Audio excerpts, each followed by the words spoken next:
Greetings, true believers. Once again, it is time for an all-new episode of Yeah, I've Played. And today, I'll move this damn mic. We're talking about Harvester. That's right. I went to harvestertees.com, got myself a nice Harvester tea. I went to Harvester Law School. Did you? A bad joke. Uh-huh. It was. Sounds like Harvard almost. Almost. Now, normally we record these episodes at 2 or 3 p.m., but today it's at the crack of noon, so I'm still kind of working through my coffee. I've got my Stewart's Mocha Cold Brew, which is just caffeinated chocolate milk. I was going to say, is that just milk with sugar in it? Yeah, it's just caffeinated chocolate milk, effectively. I have the biggest mug ever. That you can't seem to set down gently. It's because I'm so weak and it's so heavy. This is a game that I've been wanting to cover on the channel. We didn't introduce ourselves this time. Oh, well, everybody knows. That's Matt Hall. I'm Jordan Hill. We're Hidden Machine. You're gracious hosts. A long time ago, we were streaming. Yes. And I feel like it was you. I think it was just you and me. Me, and I think Maria was there for some reason. Maybe. I don't remember that. But I've blocked out most memories. No, I'm kidding. Or it could have been Steph and Andrew. It could have been when we did Mario Party. I don't remember Andrew being there. I don't either. I thought it was just you and me. Maybe it was Maria in the chat. Maybe. I just remember, and apologies to if I'm attributing this to the wrong person, but we were doing something and like one game didn't work out, and I was like, oh, we could do Harvester for a little while. And we got to the TV station, and somebody goes, "This game is racist." Yes. And it pretty much shut down the stream. Well, I remember we ended up inevitably just nuking the entire thing. Yeah. Mm-hmm. We blew up the entire town. Did Yes. not make it very far in the game at all. And I think they also nuked the video. I don't think that video exists anymore. No. Well, I remember Eve was talking about it the other day, so I know Eve was watching it as well. She might have been in the chat, or... Well, she's seen me play it. Oh, okay. I sometimes... She remembered that specific scenario. I make her sit behind me there at my PC and You say, put your phone away. You need to see Buster Moore. Colonel Buster Moore. Crawling around on his hands. This is who I'm going to become. I bought the Harvester shirt because I'm going to be this guy soon. Yeah, I've been wanting to cover Harvester on the channel forever. It is a game where, you know, I love to talk about myself and my experiences. When I was born, it was 1988. And I was a big gamer as a kid, and then I've talked about it on the channel before, but I took a long break from gaming. I just kind of got out of gaming. Big hiatus. And but I did have some sporadic gaming experiences during that break where basically I got a GameCube was the last console I played. Mm-hmm. And then I played like Morrowind for like 30 minutes one time. Right. Or Oblivion. I'm sorry. Oblivion. Oblivion, yeah. It's like Morrowind was, yeah. And I played Dead Space for like 20 minutes. And I was like, this is a baby game.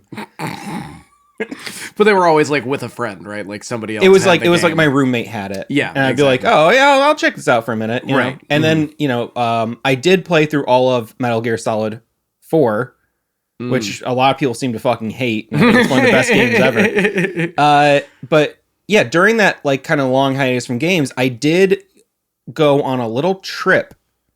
And before I left, I loaded my laptop up with a ton of DOS games. Because I was like, I'll like just explore some old DOS games. So I played Phantasmagoria and a few others. And I played Harvester. And it was something that made me feel so insane. And especially being on a bus. Oh, I can't even imagine. Like a Greyhound, playing that and being like, oh, I hope no one's looking at this. Right, I hope nobody's reading the text. Oh, God. Had you... I know this game is like rather infamous. Yes. Had you played it before this? No, other than the one time that we played for a moment, you know what I mean? Just kind of like clicking around, and I don't even think we made it past day one, but No, I think we were just fucking around. otherwise, no, I've just like, obviously it's just in the zeitgeist kind of, you Yeah. know, like I've seen a couple Let's Plays of it, which like helped me get through the first quarter of this game, but Yeah, I think Game Grumps did it. Game Grumps, I think Internet Historian did an explained Oh, that on would Harvester, and Or somebody someone else did one and he copied it, maybe. Yeah, I'm sure. It's literally just, plagiarized directly. It's, you know, it's like, it's one of those things where it's like, it's clear he's never played any of those games that he's covering. You know what I mean? And he's just Well, reading that's true, like yes. he's just reading someone else's review or game facts of it and then putting his own jokes in there, vaguely, you know. But I've always enjoyed it. I enjoyed Like, it. I was just whatever. making light of his. No, I know his recent. which he just said, if I don't talk about it, it'll go away, and it did. Mm-hmm. So Yeah. He's also no one knows who he is really. I mean, I'm sure you could find out exactly who he is pretty easy, but like he's not like open, you know, he doesn't seem to have like a presence. no. You know what I mean? Outside of the 2 videos he posts a year. So you completed the game. Yes. I've beaten this game so many times, and I did it without cheats the first time. I've used no cheats. I've used cheats since then because the combat is... The combat, I read a lot of stuff about how much the combat sucked, and it's not good, you know what I mean? But like, I didn't have that much trouble with it. Genuinely. Did you... What did you have a weapon of choice? I used the scythe for a while, when I found that, and then before that it was just the God, what's like the first thing you find? The weird little sickle thing. You know what I mean? That you get like the harvester logo, but then the flail was the thing that I used for most of it, for the rest of it. Because flail had good range, Yeah. and it was pretty quick, so people just kind of couldn't get near you. And then if anybody shot at me and killed me, I would reload and then just use the shotgun when I walked into that room. Yeah, also I really, when I first played this game, I hated the idea of like save scumming and like just, you know, quick loading saves and stuff. Uh-huh. Kind of crucial for It this tells game. you to do it. Yeah, if you read through all those tips at the beginning, like in the opening screen, when you're like standing in your room, because going into it too, I was like, okay, we're really gonna have to buckle down because I don't want to like cheat, by, Right? like just saving every 3 seconds. But it's like you want to save all the time. You just trust me before you do anything. Save.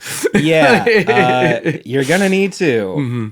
And I did screw myself a couple times by like getting to a point, being like, okay, I'll just overwrite that save real quick, and then being like, fuck. Oh god, I'm missing an item. Like, yeah, I didn't even know that item existed.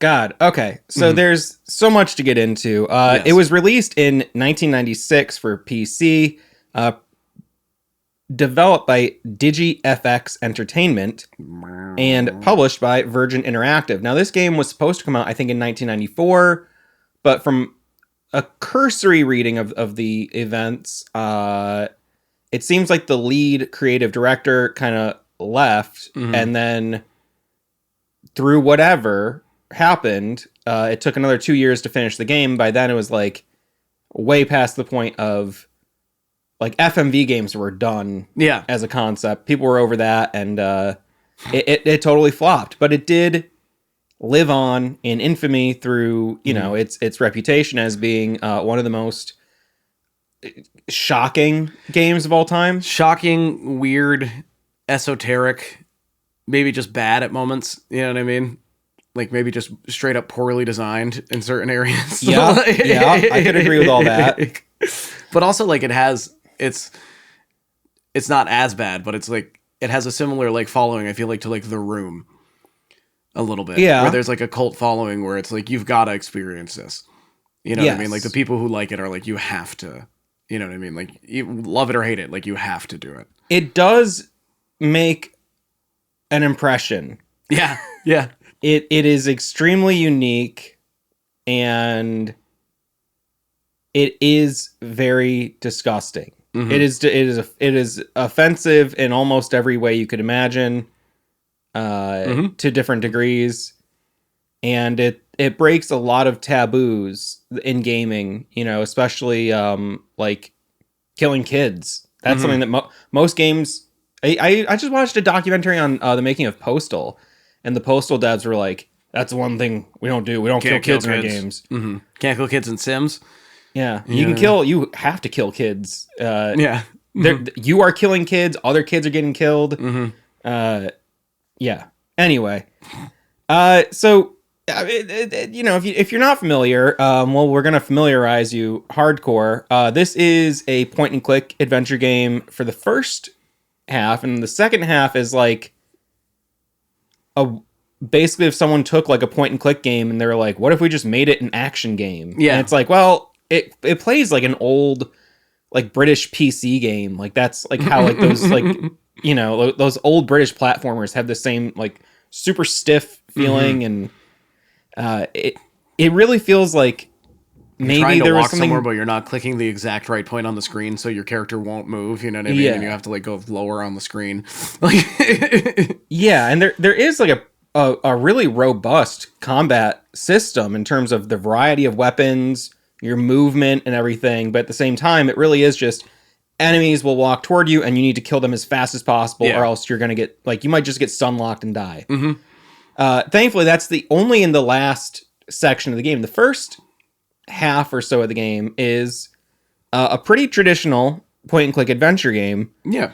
I want to say something right off the top too, just because it has to be said somewhere. I think that Steve's actor was arrested for what? I didn't know about. I didn't. This first time in 2010, so it was a while ago. Oh yeah. First time hearing about it though. What was he arrested for? Cheese pizza. Oh, okay. That's what I figured. Yeah, That's upsetting. It Considering is. that those are similar themes are dealt with in this game. Yeah. And I don't know what more to say about it than that. It just, I just feel like I have to acknowledge it somewhere, because I know in the comments people are gonna be like, "Did you know this?" It's like I did, and that's unfortunate. I did not know that, and that is unfortunate. That sucks. And I wish him well. I really just wish her well. It's really come back around for him. For him and her. Man, even today, as we shoot this, like Jeffrey Epstein had a 50th birthday like scrapbook that Maxwell like made for him. Oh yes. That has been released now, and it is bonkers flipping through that thing. It is. I haven't checked any. It's kind of like playing Harvester. Yeah, I haven't checked a lot of that stuff out. I'm almost kind of waiting to like have an evening where I can't sleep. You know what I mean? Or I can just get really high and just read through a bunch of upsetting stuff at once before I go to bed. Because that's a healthy way to do it, I think. So, I mean, let's just... I want to introduce the town of Harvest. Yes. So, in the center of the town is the lodge. But it's kind of broken up into 4 quadrants. Yep. Quadrant 1 has the barbershop. And I guess as we talk about the places, I want to just mention the cast of characters. Just try to get this out of the way. So there's Mr. Pastorelli, who is an English, or does not speak English. He's an Italian immigrant, yeah. And he loves his pole, his barber's pole. It's his prized possession. Kind that spins, you know. Hanging out there are Pete Swell, the aluminum siding salesman. And he talks to you, oh, hey, Steve. And with him is the farmer, Clem Parsons. Also is in that first quadrant is the post office with Postmaster Boyle. And that's Peter Boyle. Where you maybe. Is it? No, I don't think so. No. Could be. Maybe. I can't remember his first name. I can't remember. I don't know if he says it, but it must be somewhere. And of course, your own home is in that first quadrant, where you live with your father, who you don't necessarily see in the game, although I think you can see him. I don't know if it's a mandatory scene. I think unless there's another way, I think you have to see him in order to complete one of the lodge tasks. Okay. I believe. You have a little brother, Hank. Yes. Who's perpetually homesick from school with a headache and a stomach ache. Watching some like Bone Tomahawk style cowboy shows. Like, and your mother and your baby sister. He's a sweet babu. Yes. Who in the walkthrough that I'm looking at is continuing referred to as your baby brother. They also call Potsdam Potsman. And there's a note in here. My favorite thing I read was, after you interact with all your family, they go, "Yuck, what a family," with 4 exclamation points. Yeah, you said that you're having a hard time finding a good walkthrough for this game, and I looked up like 6 walkthroughs, and they are all kind of bad. They're all kind of bad, and they're all kind of different too, because there are so many ways to go through this game, and so many things you do or don't need to do. You know what I mean? And it's like, so some I'll be reading, and I'm like, well, I definitely just did that. Where's that in this? You know what I mean? Like, when I was getting on like later into the game, I'm like, it doesn't even mention this room I went into. You know what I mean? A lot. This might be controversial, but I would say that Harvester is an immersive sim. You can. It's just like, it's crazy how much you can do and how many different ways you can do stuff, even though there is kind of like still a very linear path. And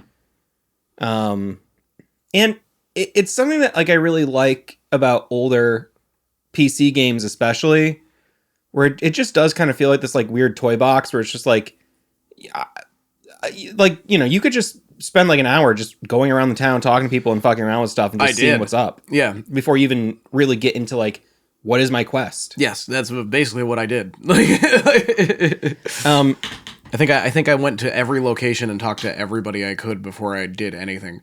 That's the way to go, man. So speaking of Mr. Potsman, he lives next door to you with his wife and his daughter Stephanie, who we'll talk about more soon. And all of the mothers in the game appear to be the same person wearing different wigs. Yes, and like occasionally like a different pair of glasses. Yeah. And Mr. Potsdam's defining characteristic is that he loves meat. Loves meat. And Did you tell your father I said hi yet? Your father works at the Harvest Meat Company. Yeah, he's the butcher. He works there with Pat O'Reilly.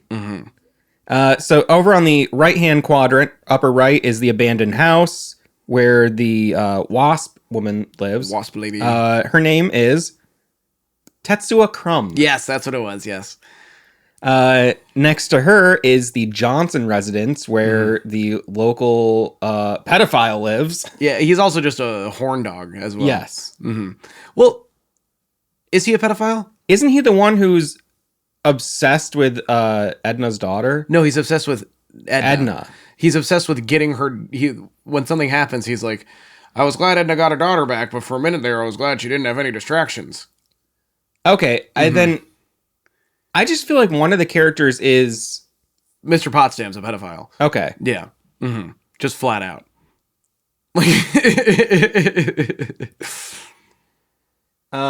But I see how you could confuse the two lecherous men in the town. And can we refrain from saying that? Can we say PDF file?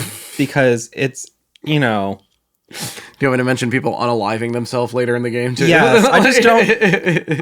I shudder to think of what would happen if we were demonetized. God, it would be so bad if we detrimental to my lifestyle. No more mocha cold brews from Stewart's for me if we get demonetized. Honestly, I know I said cheese pizza earlier. That was kind of a joke. Yeah, I'll say it. Go ahead. Oh, child pornography was why he got arrested. Yes, there was a comedian who just got arrested for that too. I can't remember his name. You'd know him if you saw him. I actually don't know him. No, you don't. You saw him, but you don't know him. I saw the news. Okay. I was like... He's just been in a couple shitty comedy movies as a side character. I think he was in an episode. I only watched the really good comedy movies. I think he was in an episode or two of Eastbound and Down, maybe. I actually only read the scripts and I let my mind create the character. Yes, in the theater of the mind. You casted it in your own head. Yes. I go, who would be great as Kenny Powers would be Shane Gillis. And he's got the shtick down. So And please just refrain from calling Mr. Postman a pedophile. Yeah. Just call him different names each time. And so Mr. Johnson lives above the mortuary, which is also like a funeral home. Yes, a mortuary funeral home. It's weird. It is kind of. I don't know if that's weird. It feels weird because I understand that they might do some like embalming or something on site. Yeah. But also it seems like he's just like the mortuary part is really just a place where they carve up bodies. Yes, effectively, yeah. In a very grotesque manner. It doesn't seem like it's necessarily for the sake of presenting for burial. No, they're not doing and they're certainly not doing autopsies there or anything. They don't need to figure out. I think they know the cause of death in most of these cases already. So across the median there is the missile base where, like we talked about, Colonel Buster Moore is there, who lost his legs in the war. And lost his mind. And is basically got his finger on the button of a giant nuclear arsenal.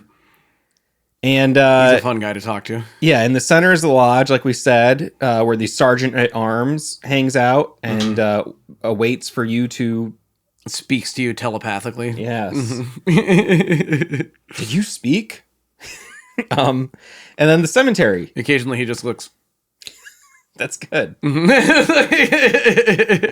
Kind eyes. And the cemetery where some things happen. There's also the Wayward Hotel, which I don't remember. You don't, from my memory, at least in my experience, I didn't have to do anything in there really. I went in there just to see, and it's just the guy who runs the funeral home also runs the Wayward Hotel. That, yes. And then... When you walk in, he says something like, "You'll be passing through soon enough. You won't be here long." It kind of seems too like when people pass through town, they stay at the hotel, and then he murders them and puts them and processes their bodies at the. They mention mortuary over and over again that like, well, we need a place for the homeless and the wanderers. You know what I mean? The wayward souls who come through Harvester to go stay. They all seem to die though within a day or so. So we don't really need to put them up for too long. So in the bottom left corner of the map, we have the meat supplier, which the school. There's a name for the meat place though. I think it's just Harvest. Oh, it's Harvest Meats Incorporated is what it says in the building. Yes. And I was like, I didn't notice that before. Because they Harvest Meats. Yeah, where your father and Pat O'Reilly work, and all the meat seems to be cats. It just seems to be cats. Which is what it is. At the school is an interesting location. There's you'll meet a few characters there, but there's Miss Whaley, who wails on the kids. There's Mr. Harrell, who is another PDF file. Please don't demonetize us. Yeah, he seems to, but he also does seem to have a relationship with an adult woman as well. That's true, but he does like speak very longingly and sexually about you specifically, Steve. Being like, "Oh, Steve, I remember when we used to develop our relationships." And he is also a big time with the principal. He's a big masochist. Yep, cool guy. Yes, really cool. And then also there's a gymnasium where eventually you'll encounter the bake sale. Yes. Yes. And then the TV station, WHAR. Where that's where we discovered the game is racist. Yes. We were alerted. There is a line of Native Americans waiting to play the Indians of the Cowboys and Indians show the Savages, on. I believe. Yes. And I was thinking about Pocahontas earlier. Because I ordered some food and I was singing sandwiches, which do you remember the song from Pocahontas? Yes. Pocahontas was a big one in my household. I am going to eat them sandwiches coming to my door. I sing that a lot. I saw Pocahontas at the drive-thru. Oh, hell yeah. And at the drive-in, not the drive-thru. I was thinking about those drive-thru sandwiches. And there's a Range Rider is the cowboy, and there's also a nameless cue card guy who is totally zoned out. Yes. And Range Rider represents that sort of like Manifest Destiny type westward expansion, like, America first kind of cowboy kind of figure who, of course, you got to kill all the people who live here because God told us to. And you can run into Mr. McKnight, who is the owner and operator of the station. There is the last quadrant here. There's the hotel in the top corner, but I kind of skipped around. There's Edna's Diner, where Edna and Karen hang out. Karen's her often daughter. You'll find Sheriff Daly. Sheriff Dwayne. Dwayne, that's what it is. I don't know why I thought it was Daly. Dwayne the Dwayne Johnson. There's the police station where you find Sheriff Dwayne as well, and Deputy Loomis, who we'll talk about soon. The newspaper building, which I think it's burned down. I was like, I don't remember going in there. And the gay fire station. That is what it is. That's where every gay person in Harvest apparently goes and is a firefighter. Yes. They're inside painting a nude man. Yes. In perpetuity. I love that you go, why are you drawing a naked guy? And they're like, something sassy. But then like they show the picture and it's just like a crudely drawn butt. Yeah, like a very poorly drawn butt. And the angle he's at isn't even showing his ass, but they're like just drawing his ass. Yes, that's where it's Fire Marshal Sparky. Isn't Fire Marshal Sparky the name of the character from In Living Color too? I wouldn't know. Jim Carrey's character. I wonder if that's I'm aware of what you're referring to, but like I wouldn't, I'm gonna look it up right now. I'm wondering if that's a reference, or if is it just an obvious name? I wonder if the postman is in fact Peter Boyle. I'm looking up Fire Marshal Sparky. No, Sparky the Fire Dog. Fire Marshal Bill. That's what I'm thinking of. That's the character that Jim Carrey plays. Oh, it's not a fun name at all. No, then it's kind of a grotesque character, to be honest. So that's the basic cast of Harvester. And so when the game opens up, it's 1953. You wake up and first off, you click on play and then the game boots up. And now when the game starts, there's a nice 2-minute long animated cinematic thing that I fucking love. I think it looks so badass. It's very cool. Yes. I love these early CGI things. And I'm pretty sure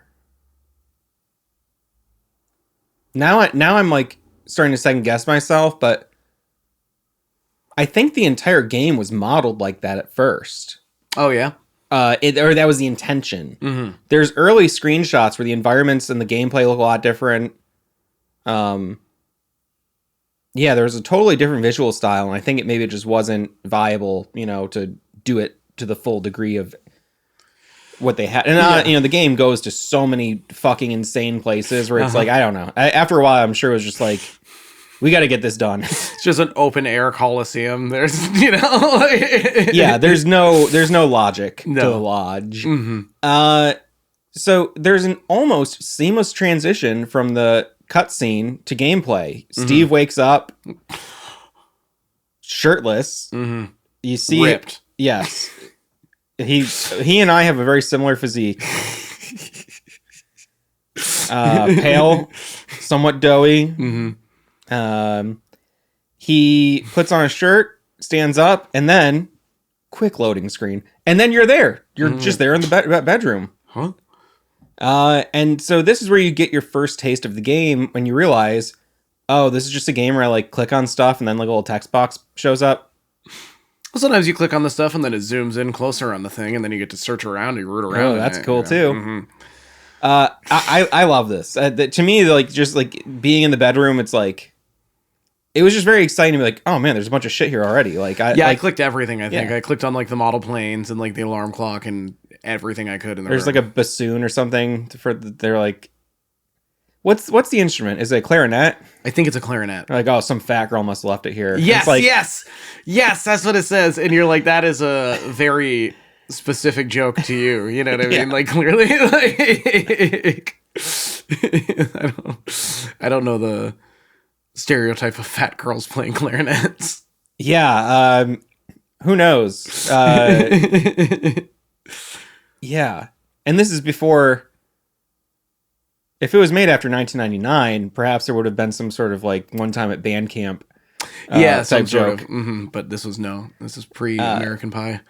And That's how I measure all time. me too, honestly. You know, I haven't watched it yet, but I have a early work print of American Pie that has entirely different scenes all throughout it. I've watched parts of it, but I want to watch back to back the two different versions, or at least within Should like do a that couple for the days. Patreon. Sit down and watch 4.5 hours of American Pie. It was a cultural touchstone No, for a for minute. sure. Mm-hmm. Yeah, I'm just curious. I'm curious, was it better? Oh, the original? Yeah, I don't know. It was the actual movie was something I liked when I was 11. Yeah, same. Yeah. Would I like it now at 58 years old? I'm not sure.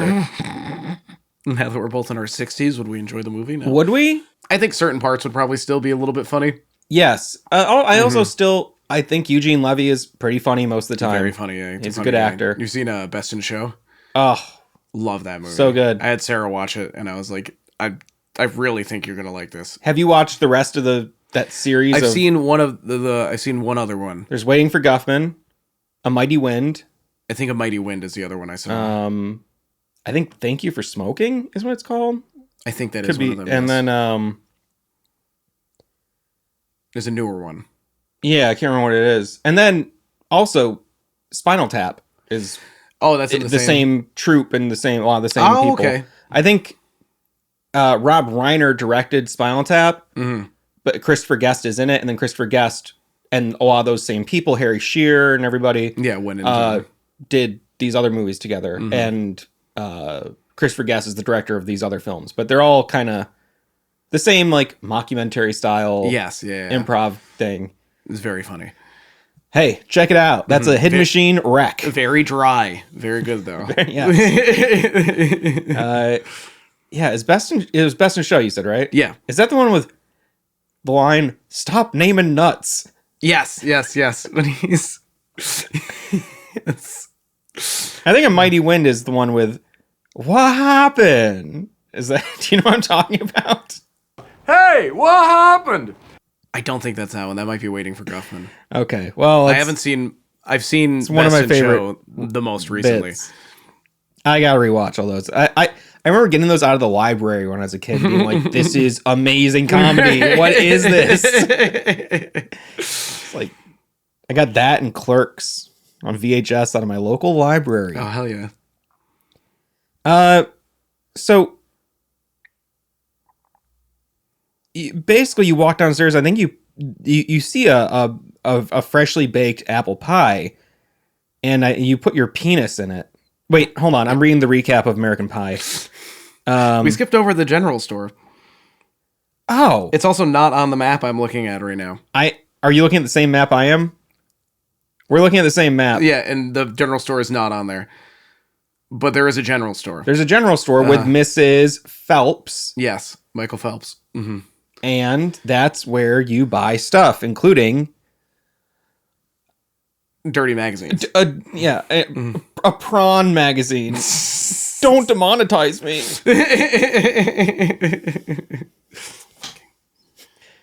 Fruit fly just came in my face. A fruit fly just came in your face. It's disgusting. Pause.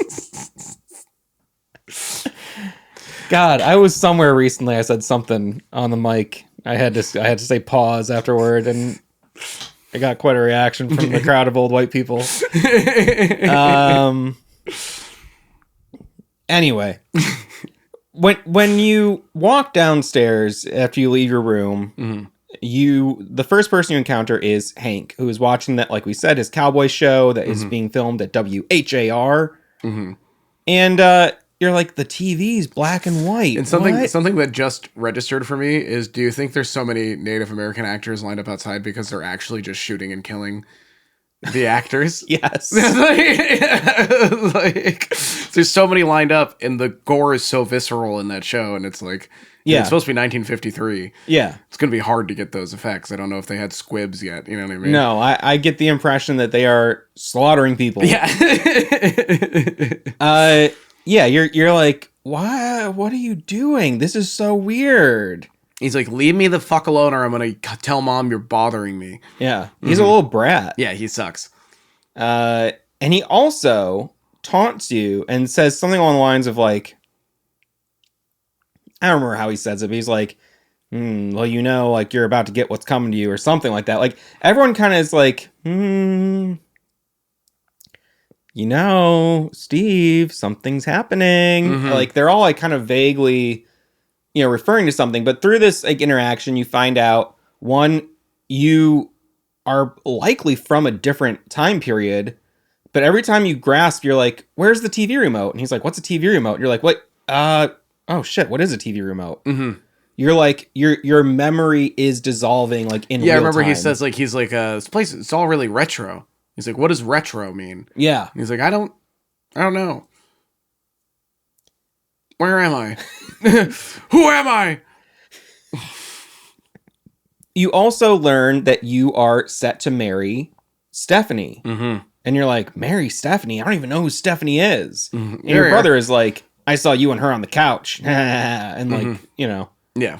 Boning. Yes. And you also find out that your dad has been laid up from a sex injury. Mm-hmm. That Hank was watching. Yes. I think through the keyhole, maybe. He implies something like she was really going to town on him. Yeah. And you're like, okay. So you go into the kitchen and your mother's there and she's like, oh, I'm just baking cookies for the bake sale. There's plenty of rejects in the garbage. Yeah. And she's just basically baking cookies, throwing them out, baking cookies, throwing them out. Yeah. You can hundreds have and hundreds of cookies. quite a few interactions with her. Yes. This is also where you... That all vary in degrees of strangeness. Yes. Yes. You also meet your baby sister in this room, who is eating a spider. Is it? I thought it was a wasp. There's a wasp on her head. Oh, okay. Or maybe she's eating... It looks like spider legs to me, but they're just like... It's She's just eating MS an Paint animal. drawing legs hanging out of her mouth. It makes no sense. She's just eating bugs, basically. Yeah. Mm-hmm. And the mother like slaps one of the bugs and like squashes it on its forehead. Uh-huh. And Well, like she's hits like, it pretty hard. Yeah. She's Yeah. like, that damn wasp woman. Go over there and fuck her up. Mm-hmm. Go kill her. You can also like... I don't remember what you say to your mom. There's a keyword like sex or something. She's like, oh, I'll fuck you later, Steve. Oh, I was reading, you sent me a list of like, because on the bottom you have like your text options, but then there's you can type in words. Oh yeah, it is like a classic like text parser kind of game to a degree. And that's usually because if you select one text option, the other ones might not come up. So if you just like, it'll be like father. What's your brother's name? Hank. It'll be like father, Hank, Stephanie. And if you ask about Hank, like father and Stephanie will disappear, but then you can type in Stephanie and ask that question again and get the response. But then there's actually also a terrible system. yes, but there's also apparently words that you can just put in that would not come up otherwise. Yeah. Like sex. But you can ask her about duties. Like what are the wifely duties? Yes. What about other than cooking and cleaning, And she's like, you'll have to talk to your father about that, Steve. Yeah, and like she says when it's time for you to make a baby, you'll learn that a farmer, when he's sowing his seed, can't help to get some nasty dirt on his hoe. I heard that line earlier this morning. I kind of like scrolled through a play of the game this morning just to kind of refresh myself more. And Eve was like, that's gross. Yep. It's like, yeah. Yeah, but she basically, it is a hidden interaction, but she implies that she has sex with her kid. Mm-hmm. Whatever. Hey, it's 1953. I'm not here to judge. And Sodomy's illegal. The basic goal is, well, you want to marry Stephanie, or you're told that you have to marry Stephanie in 2 weeks, and everyone's telling you like, oh, it's time for you to apply to be part of the lodge. Yeah, because apparently another thing you'll learn is there's a blood drive coming up. And it's like, if you're not a member of the lodge, you have to give to the blood drive. You have to give, Steve. And it's not implied like, what? You know what I mean? Like, they're going to take all my blood? How much blood are they going to take? They're going to take it all. They're going to take all of it. Yeah, they're going to drain you. So the game, similar to Postal 2, is broken up by days. Mm-hmm. Day 1, I think, is a Monday. I think it says the day, but I could be wrong. I don't remember. So your first goal is to get your lodge application put in.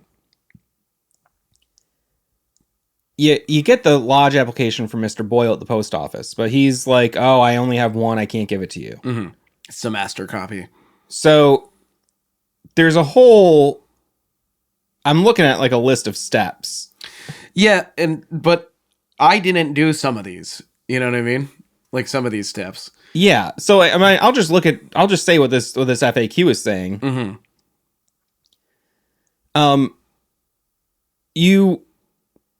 There's a copy machine at the general store.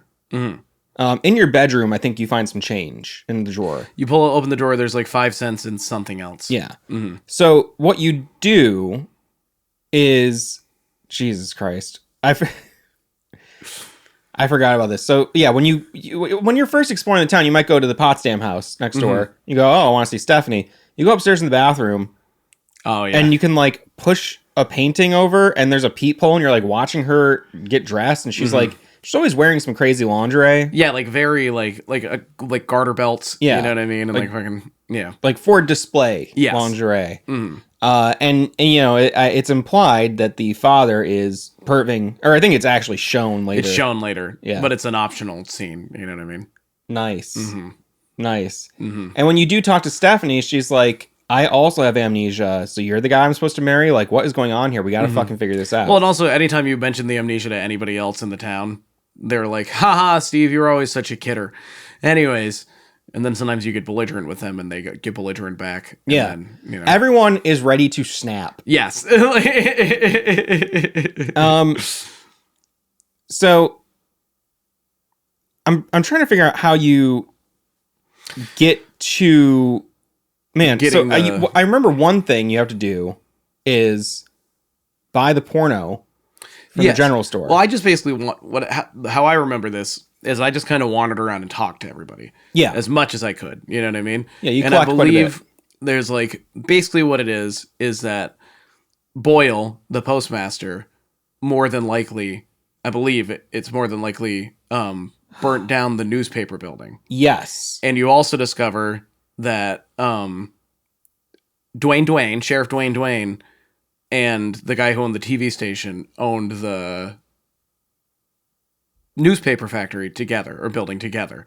And that Dwayne was like, I don't know anything about that. I don't know nothing about no fire or anything that had to do. I didn't even care about that place. We didn't get any money out of it or whatever. You find like, I think you have to give the porn to Loomis. Yes, so that Loomis is leaves. easily distracted because you want to get into the evidence room. Yes, so you go buy porn, give it to him, so he goes and beats off, and then while he's beating off, you go and you find like he beats off in a cell. Yes, you go and you find like, I'm pretty sure you find like the gas can that he used to burn down. Yep, the newspaper building. You find a camera. A camera. I think that's where you find the deed as well, or is that not where you find the? No, you find the deed later. Mm-hmm. The deed is in the TV station. Mm-hmm. Oh, what else do you find there? You Sneakers. It says here. Yeah, I don't remember using sneakers ever for anything. There's a bunch of stuff where I go, what do I do with this? I never used it. There's a handful of things I never used. Like I went to all this trouble of like getting glue from the mortician because he had glue on the table and he's like, I need something in exchange for this. And so I found something that inevitably he took. And then I never used the glue for anything at all. Like, yeah. But basically you have to get that stuff so that you can then blackmail Boyle into giving you by being like, I know you burned down that building. And then you need to take the application, make a copy of it. Mm-hmm. At the general store using the copy machine. Yes. And then you have to bring the application, the copies back to Boyle, who is hanging out at Edna's Diner. In return, he'll give you a free jail ticket. Oh, no, that's not what you make a copy of. Oh, no? No. No, you make the copy of the title. Yeah. Of the title for the house. Which you can get, I think you have to kill McKinley in the TV station to get the title, if I remember right. I don't know if you have to kill him, but you have to get into the safe, right? Yeah, you have to get into the safe. But he's always in there. I could be wrong. I feel like there's a pacifist way to do that. I could be totally wrong about this. I think you're probably right, because it seems to be that for everything in this game, you don't there are two options for each thing at least. It seems that way. Mm-hmm. I don't know if it's everything, and you would think it's everything if it's almost everything. But there's a few scenarios where maybe I just never figured it out. But there's a few scenarios where I didn't see an option for nonviolence. Yeah, but a couple of those seem like incidental deaths. True. Like you didn't directly kill them. You know what I mean? It's more like you did one thing and you could pretend you didn't know that death would be the result of that. You know? Right. Anyway, you get the lodge application, you fill it out, you bring it to the Sergeant Arms, and that's the end of day one. Yeah. Now, there's a whole sort of hazing ritual now to actually get into the lodge. Yes. Every day ends or begins with a cutscene, and I think these are so cool. Again, because there's like the nightfall descended upon harvest. Yes. And it fucking shows you the lodge as the sun setting and all the lights are clicking on. And they're so much fun. Mm-hmm. The nighttime ones are very Gargoyles-esque. Yeah. Mm-hmm. You mean the animated show? The animated show Gargoyles, yes. It has a similar energy. Yeah, I feel that. So morning, you have to do your first assignment, which is... You gotta scratch Mr. Johnson's car, right? Yes. Mm-hmm. So his beloved, what's it called? I think it's a 48 Tucker. Yes, a Tucker. Mm-hmm. It's only a handful made, apparently, according to... Yeah, he basically... two of them are in harvest. He basically sits... Mr. Johnson sits on his driveway and keeps the car on the street and just kind of watches the car and pervs out. Mm-hmm. And he's like, oh, you should be excited for getting into it with Stephanie, unless you've already gotten into her. He's mad horny. So there's so many things you can do here, but man, every morning you need to put the paper out for Jimmy, the paper boy. Yeah, you have to grab it and bring it out to him. The first morning I didn't, just because I grabbed it and put it in my inventory and then talked to him. I hadn't figured out yet fully how to interact with items and people. I think if you don't do it a few times, he just fucking shoots you or something. Oh yeah, it seemed in anything I read that they were do it. You know what I mean? Yeah, he will kill you. But the first day, I don't do it, and he yelled at me. He was like, "What's your fucking problem, Steve?" You know what I mean? Basically, he's "You're making things way more complicated than they need to be right now, Steve."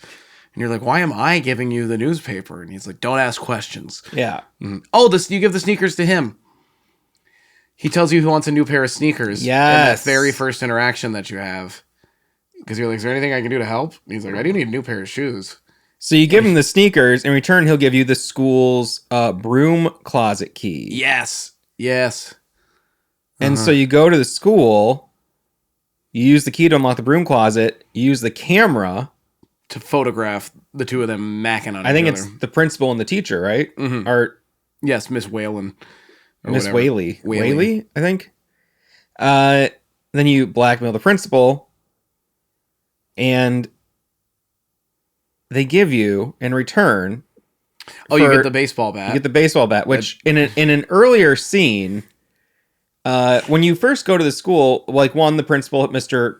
Harrell, pervs on you and talks a lot about pain and discipline. Mm-hmm. And even when you're at the general store, the Miss Phelps is like, if you need to be hit in the head, I go to the school. Like, it's Geen Memorial. There's also I did notice that it's Geen Memorial High School or school. But then also when you talk to the general store lady when you buy the Dirty Mag, she's like, "Oh, Steve, Deputy Loomis is always in here looking at those. He's a married man. He shouldn't be looking at stuff like that. But for you, it's fine, Steve. You're not married yet. You got to get those, like, you basically, like, you got to get the evil out of you every now and then. It's perfectly healthy." Yeah, big time. Unfortunately, yeah. I don't think, we mentioned it briefly, but just to go back, when you do leave the evidence room, Dwayne is like, "What the hell? Where's Loomis?" And the look he gives him and everything, and they just like, they show the newspaper rolled up magazine or something, magazine newspaper like goes up. There's a close up of the fist. It comes down, and they keep reusing that shot of it going up. Yeah. And you just hear Loomis like a hurt dog. Like, yes, I was gonna, that's in my notes. Just, I feel like he does give like a straight up like "How?" at the end. I expected him. He kind of seems like he's beating him about the head. I expected him to like mash his cock. You know what I mean? I really did. With where the game goes at a lot of moments, I get why you would expect. I'm surprised he didn't slam his dick in a car door or something. In any other game, that wouldn't be a realistic, like, you would be joking if you said that, but like, yeah, genuinely, it's like, you thought he might have mashed his dick in. Yeah. It's a reasonable request. Cut off his hands or something, you know what I mean? Like, yeah. But no, it just hits him with a rolled up newspaper or magazine. Anyway. You get the baseball bat. But when you go to the school after Harold macks on you a little bit, you go into the classroom and Whaley's like, "Oh, Steve," and it's funny because she's like, "Oh yeah, Steve," and he's like, "You remember me?" She's like, "No, not really." Yeah. So I don't really remember many of the students. Yeah, there's a lot of them. But there's a bomb drill. Yeah, there's like an air raid siren starts going off, and so all the kids are doing a little duck and cover. And one of the kids goes, "If a bomb hits us, what good is it going to do to duck and cover?" And the teacher just gets this devilish look in her eyes and smashes the kid in the face with a baseball bat. Now, enough that there's like blood on the bat, and when she has the bat, she's walking around with it behind her back, and it's already covered in blood. Oh, okay. But the thing that got me was when she hits him, there's like a cartoony like, and there's like a spiral, and his head, like, you know, like in a Looney Tunes style, his head's like spinning around. I was like, oh, that's not that crazy. Yeah. And then there's a shot of the kid with his face smashed in, basically. Like half his face is like caved in. And it's like extremely gory. Yes. And it's very funny. They just go from like, you know, let's do the double whammy of the cartoon violence and the real violence right next to it. Anyway, you get the bat. When you go to the post office, earlier in the game, you would have gotten a jar of Oralube. I think you get it from the medicine cabinet at the Johnsons. Yeah, at the Potsdams. Potsdams, yeah. You get a few things in there, and I think there's aspirin. Yeah, and like dental floss maybe, but I think the lube is the only thing you use. So you lube up the manhole. Because in front of I think it must be in front of the post office or the barber shop. It's in front of the post office. Yeah, there's like the manhole key is just sitting in the top of the manhole cover. Yeah. But you got to lube it up apparently, which I didn't just figure that out intuitively. I'll be honest. It is a pretty classic adventure game style thing. Yeah, but lubricating stuff. I've never like played, you know what I mean, many games of this sort. That's fair. I was born in 94. Well, so it's like, I mean, I played most of them within the last like 5 years. Fair, but I mean that's when I've been playing a lot of these older games too. It's just like, I'm just not that it should have been obvious. It's just funny that it is like a thing where it's like grease up the thing to move it, or find a way to like make, you know, like, oh, heat it up or get it wet, right. Or you know what I mean? I'm working on an adventure game myself right now, and I'm trying to avoid. I want to have puzzles that make you feel a little clever and not make you think, oh yes, of course the Aura Lube will work on this manhole cover. Of course, it's of the grade of lubricant is enough for giant pieces of metal. Yeah, that you put in your mouth. Yeah, something you'd normally use like WD-40 or some sort of an industrial grade lubricant. Anyway, that brings us to the end of the day. So at night you need to fuck up the car. That's like the first, like the lodge is, you don't quite get the full picture yet, but they're trying to indoctrinate you. Oh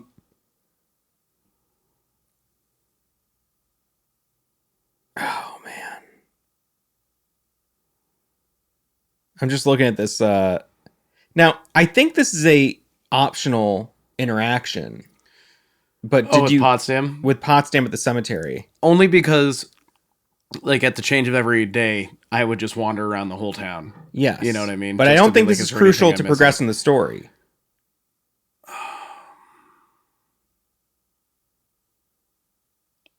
I don't think...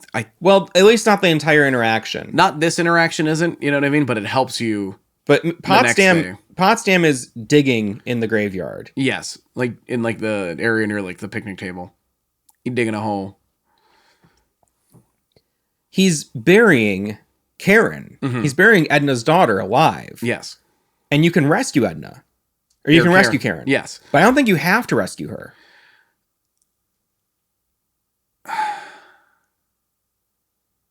I have a feeling like you do. You can dig up Karen the morning of day 3, saving her from death, or dig her up at nighttime of day 3, and you find her frail, mutilated corpse. Oh, no. Yeah, I did it during the daytime. Anyway. I wonder how that affects your final mission, then. We'll get there. Yeah. Oh, yeah. Well, anyway. All right. Don't drink my water. I think you do have to go to the graveyard because this is how you get the matches. You do inevitably have to go there. You have to go to the graveyard, but you might not pick up on the fact that the grave he's digging or what he's doing is burying Karen, Edna's daughter. And so after molesting her. Yes. Yes. Because if you find her alive, she goes, yeah, Mr. Potsdam made me play house and then buried me alive. That's it. Yeah. So the next morning, if you go back to the cemetery, you can dig her up if you have a shovel. Or if you wait and you dig her up at night, she's dead. This is the kind of thing that makes me wonder, like, oh, what else did I not see? Because it's like, you should go everywhere. Morning and night. Yeah. You should visit all the locations, maybe. But then there was a couple moments where I'd accidentally stumble upon the thing I'd have to do that would trigger the next night cycle before I had finished. Same. You know what I mean? Doing everything. So it was like, fuck. But also, I'm not going to go back because I'm like, okay, cool. I finally did the thing. Let's just keep trucking. You know what I mean? Yeah, it feels like such a vast game, and I don't know if I've talked to you about this much, but I will eventually publish a really long video about. Not this video, which might be really long, but a really long deep dive research video on Harvester and its development and everything. But I see still every few months somebody bringing up something new in the game. I saw multiple mentions in different walkthroughs of like a snail you can find. There's a snail you can find in like the aquarium at the mortuary or at the hotel. It's also a snail you can find later, like in the vines of like the pillar and the lodge, but then never in any of those walkthroughs. It's like, find the snail. Never says anything else about the snail again. Oh, I don't remember that. Hey, buddy. What do you use the snail You want to come up here? Come on. We're doing the show. Okay. So anyway, you need to go down into the manhole and then you basically go underground and break into Johnson's garage. Yeah. Which for some reason is connected to the sewers. Yeah, well, that's where he's draining all of his oil. Oh, There you go. So you need to You get a screwdriver, you scratch the car, you leave.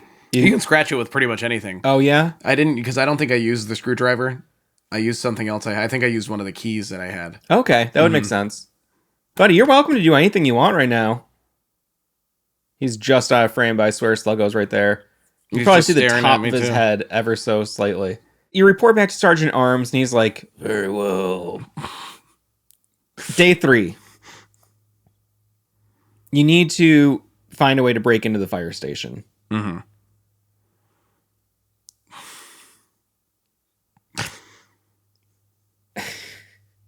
This is when you have to... This is why I was pretty sure you had to interact with your dad. Because you need to get a permission slip signed by your dad. Oh, for the meat slip. To distract the dog, yeah. Right, so you need a piece of meat. Mm-hmm. Oh. Okay, so yeah. So when you see your dad, he's in a GIMP suit, I think? No, I think he's in... Or a full body cast. I think he's in a full body cast, like in traction. Yes. In there. But wait, I'm having a hard time remembering right now. Sorry. You get like a flashback of your mom in the dominatrix outfit at some point, like whipping your dad. I don't remember that. I might not have gotten that. I feel like at some point you see like that scene. Maybe you peek in through the window. I didn't see it. I didn't get that. Okay. It took me a while to get there. Maybe I'm thinking of my own life. Yeah. Buddy, what was that? That was kind of disrespectful. Come up. Just go. What are you doing? You're being so weird. You can sit with him. Mm-hmm. Was it the phone? I hate phones. 5G. I was going to say he doesn't like the 5G. No. I wish I had a cat pun. 9G for 9 lives? That's not very good.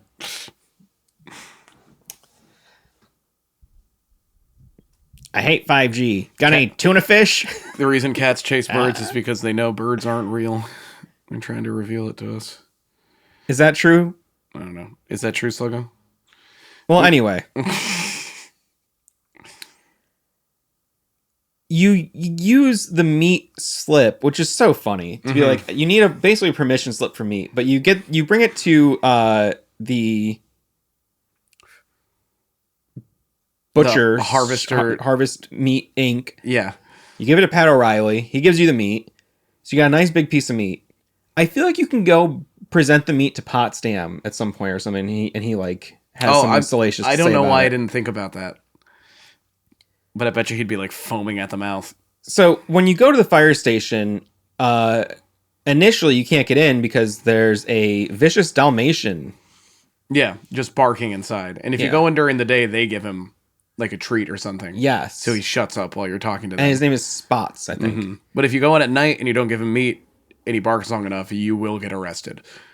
The arresting is just one of like the many game overs you can get. Which I got more than a couple times. And it's a very funny scene. Mm-hmm. It's like, it's such a classic like nightmare scenario. It's like the sirens and he's like, oh, and he's caught and he gets put in the back. He's like, suddenly he's against a brick wall with the spotlight. Yeah, it looks like, I don't know, like the opening scene from like Inspector Gadget or something. Yeah, I don't know what I'm thinking of specifically, but it's... Or Pink Panther, maybe. Yes, something like that. Like a spotlight's on him. It's very cartoony. Very. And then you just get the electric chair every time. No matter what like whether it's murder or you're just breaking and entering. It's kind of like a long scene for what is essentially just game over. I love that shit. Anyway, you give him the meat, and then it's like, okay, what am I doing in here? In the center of the room where the male model was before, there's something under a sheet. You pull the sheet, and the guy is just sitting there. Just there. They just keep him there overnight. He's in the same position. And he gives you a clue as to what you have to do next. And he's like part of the lodge? Yeah, I can't tell. It seems like there are several local people who are like not members of the lodge, but they're like allowed to participate in certain activities of the lodge to like assist the lodge. Yeah. You know what I mean? Because like the greeter is the little guy from the barbershop. when you go into the lodge. Yes, almost everyone that you meet in the game, you meet a different version of them in the lodge. Mm-hmm. Or they're in like a new role. Yes. Except for Potsdam, who Potsdam is still himself just in that role. He's like, they gave me the job, Steve. Yeah, that's a weird one. Mm-hmm. Who knows? Now this part I'm blanking on. You have to get some clothes? Yeah, so that's when he tells you they've been when you talk to the firefighters in the morning, they bring up the fact that they're like working. They've got this new piece of fabric just shipped in so they can make the curtains or whatever. And then the male model tells you to like check the windows or something, or check where the light shines. And then it's like you turn on the lights in the fire department. Yeah. And it like shines up. You put the ladder on the window. Yes. And then you climb to the top and get some piece of fabric. But what do you need the fabric for? That's what the lodge guy wants. He just wanted you to steal the fabric He from... said, yes, you got to get the fabric. You're just sowing chaos. Yes, because then the firefighters start accusing each other of stealing it. And they fight amongst themselves. I don't know why that... Which causes them to not respond in time to the next... Oh, wow. You're really putting it together. Mm-hmm. Okay, well, your next big task is to steal Mr. Pastorelli's beloved pole. Mr. Pastorelli.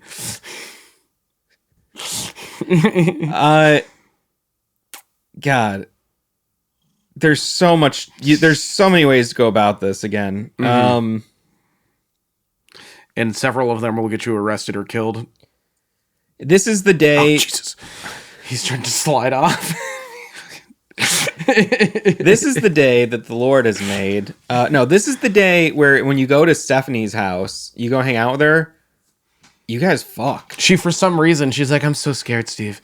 I need you to comfort me. And you're like, what can I do? And she's like, make love to me, Steve. And you're like, all right. And like Mr. Potsdam is like jerking off in the bathroom watching. Yeah, it just keeps cutting to like the shadow on the back of his head and being like, I mean, I can't say I wouldn't do the same thing. To your daughter? No, I mean, fuck Stephanie. Oh, yeah. Mm-hmm. No, I wouldn't creep on my daughter. No, I'd probably... I'm Steve in this scenario. If I'm not Mr. Potsdam yet. Even if I don't really know what's going on, and I'm pretty sure I might die, and somebody's like, yeah, let's just go for it one more time. Let's get one more in. That's about a fuck. Certainly not time to jerk off so far in the game, so.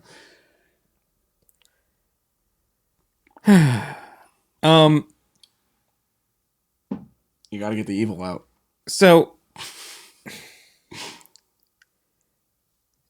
when you talk to Stephanie during these parts, like, she'll ask you, like, what's going on. You have the choice to be honest or not with her. Mm-hmm. But I don't think it really matters. Based on what I read, I was honest with her every time. And based on, because I'm not a liar, I just thought it'd be funnier to be like, yeah, I killed him. Yeah. What about it? Pretty much all of them, you can kind of, like, just excuse. There's only one she actually gets upset about, and it's, like, one of the very last ones. And I think it's because it results in 2 sad deaths. But even then, she still has sex with you anyways. So it's like, always be honest, guys. Still fucked her, though. It doesn't matter, had sex. I hear where you're coming from, but I'm fucking, so I kind of have no other cares in the world. So this is something that, like, I didn't figure out on my own, I don't think. Using the duct tape on the door. Yeah, I didn't figure that out. Get it. I get the logic, but I don't know how realistic it is. I think you make an X with the tape, then you smash the glass door with a fire axe. Well, you can use anything. That's another one where you can use whatever. I used the baseball bat. I had read also to use the fire axe, but I was like, I have a blunt object in my inventory. And if, like, you break it without that, does it not? I can't remember. Does it not work, or do you alert the police? I don't know if you alert the police, or I feel like there's something you can't, like, cross, like, the glass. Like, something about the tape, like, makes the glass safe. It makes passage. It stay together. Yeah. Because the way that, like, most of that you know what I mean, like, shatter glasses. Yeah, it's like pebbles. Yeah. So that, like, helps it hold Fruity together. Pebbles. Mm-hmm, Fruity Pebbles. Cocoa Pebbles. Part of a complete breakfast. Mm-hmm. Mm-hmm. I guess it's now as good a time as any to talk about our sponsor for today's video. Post cereal. Magic. Oh, Magic Spoon? That's what, yes. I was going General Mills. No. Magic Spoon. Do you remember Saying we sold out even more. eating cereal as a kid? This is the same thing, but better. And you did. And It tastes great. it tastes so good, and you can use code HiddenMachine2 at checkout for a free box of cereal. And please really don't took off, don't didn't don't demonetize us. And don't take away our brand deal, because I do need to say child molester pedophile in this video a bunch more times. Those words are going to come up more. Suicide's going to be said a couple times. Are you okay, buddy? He's flopping around. He was just licking himself for a while, and then He like got up and then like looked like he fell, and then he got up again. He's like, I'm actually fine. I'm actually not drunk at all yet. So when you break in, you need to turn off the lights and unscrew the barber pole, and I think you just steal the pole. yeah, I didn't turn the lights off the first time, and it sets off that alarm that he's talking about the entire game at the beginning. Because Yeah, I don't really get like what. So it's like a motion sensor alarm. I don't Or know. is the alarm? Oh, I think that's it. Because he's like, the guy fucking wired it wrong. Yeah, he's like, I could fix that in a heartbeat if he But just yeah, let so me. it's so if you turn off the light switch, it also turns off the alarm. that makes sense. This game really does use a lot of like very sound, like real world type logic about certain things. But I'm just like, huh? Yeah, but then at other times it really doesn't. Yeah. You know what I mean? And so that's why it's like you're like, yeah, that makes sense, but Can I do the thing that makes sense and is like a very literal, or do Yeah. oh no, I need to do like something insane oh no, instead? I need the oral lube to get the manhole key out.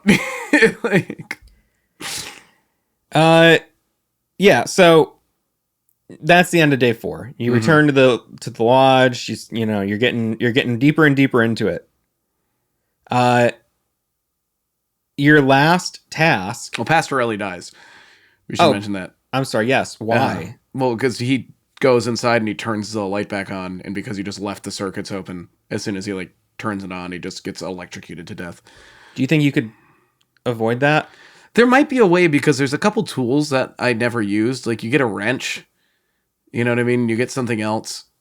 I never looked at the townspeople on the Harvester wiki. Wow. And I just realized there was like a character in the lodge who I didn't recognize. It's Mr. Pastorelli. I was like, who Which is one that? was he? I think he's the janitor. Oh, that makes sense. Yep, because that was the only character where I was like, who are you? Nope. It just says he dies. Oh, okay. In-game files, here's a piece of trivia from the wiki. In-game files say that Mr. Pastorelli was supposed to speak. Indications by unused talk sprites, indicated by. Fan wikis are such bullshit. They're full of just like people who don't got no. They're the kind of people who will confuse lose and loose. You know what I mean? That's a good way in to the put it. spelling. I was trying to say a sentence really poorly to illustrate that I'm an idiot. Yes. No, but yeah, totally. And it's just like I'm reading this stuff. I go, what? Oh, But then you also have to think these people figured out the whole game. but it's like 100 people or more. know, I'm yeah, I assuming. know. You know what I mean? How many people Yes. do the wiki? Anyway,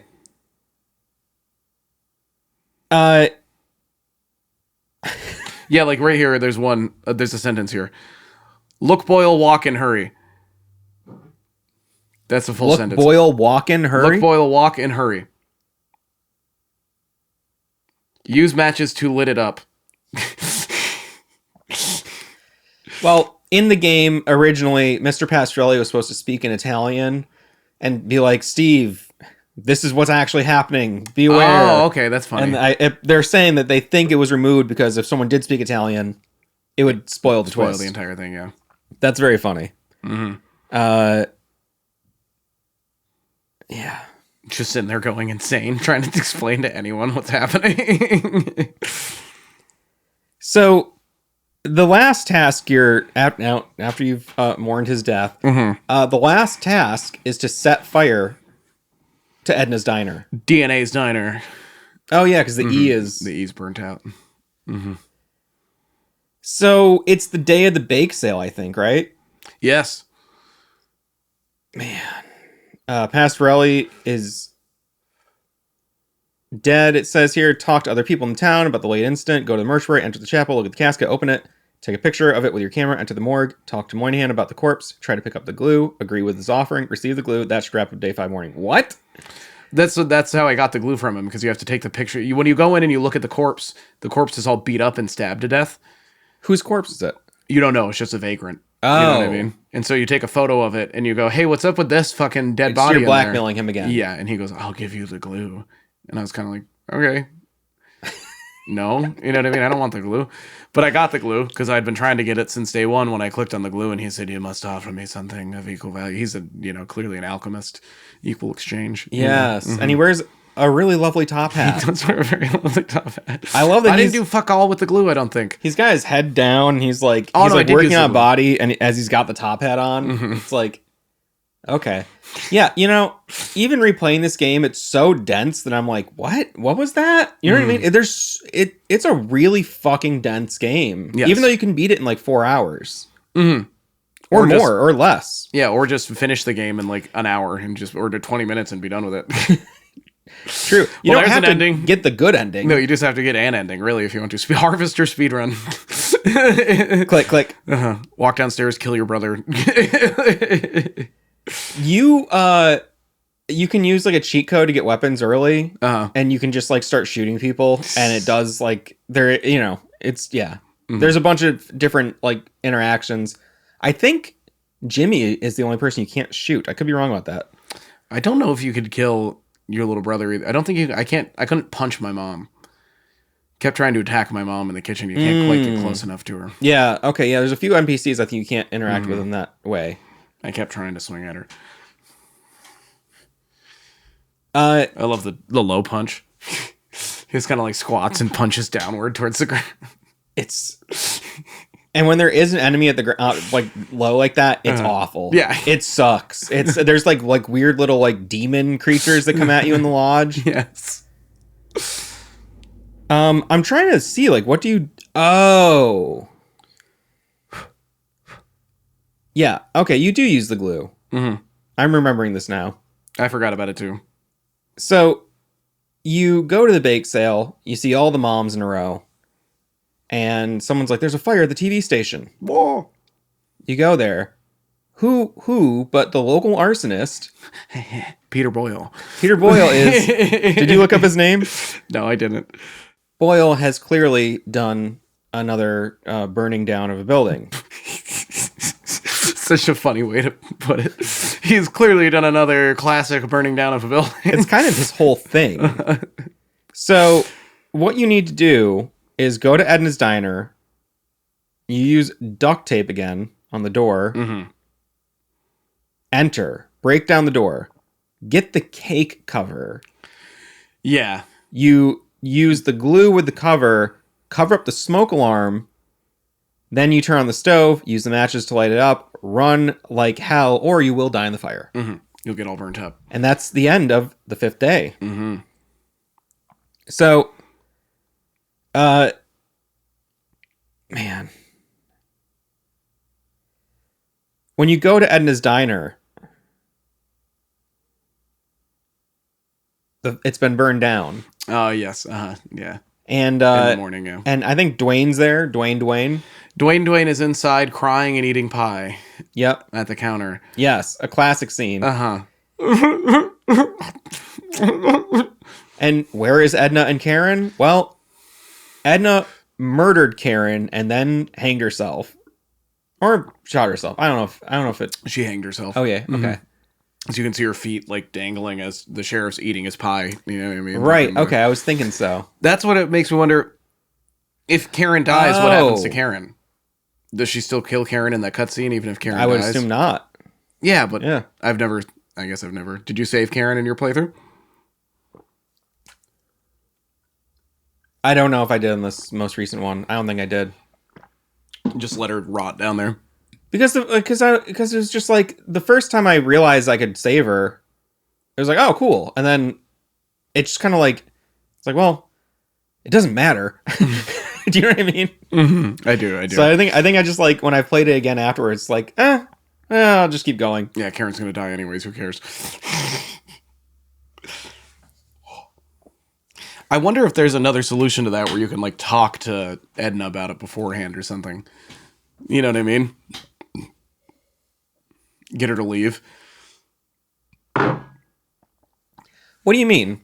Like because it seems as though in a lot of these there's a solution to things without killing anybody. You know what I mean? But I'm wondering if this and the Pastorelli thing are the only two things where there's not. I don't think you can save Karen or save Edna from because you have to burn down the thing and I was just wondering if there was that's all she has. If you could go interact with her beforehand or something and try to get her to take out an insurance claim. I don't know. Right. I don't know. Wow, that's how you think. This guy works at a restaurant and recently had a house fire. Wow. I don't have any insurance. Yeah, I think if you did have insurance, you wouldn't be able to do a GoFundMe. Yeah, no. If I had renter's insurance, there would have been no need for a GoFundMe. So everybody just would have replaced all our stuff. You know what can never be replaced? Playing Harvester. It's a truly one-of-a-kind experience. Well, anyway. I'd like to see AI take these jobs. I'd like to see an AI investigate you for... arson or insurance fraud. Jesus Christ. So you go to the Potsdam residence and I think this is another day where you can also have sex. Yeah, you can have sex on the final day before you leave for the lodge. Just one more time, Steve, please. I don't think Mr. Potsdam watches you this time though. I also think I skipped this cutscene because I was like, I already jacked off earlier. I don't need to watch this again. So when you're instructed, I think your mom tells you to go to see Stephanie. Yeah, you go back to your house. I don't remember why. I can't remember what order I did this. No, I must have, because you have to have sex with her before. There's something you have to do.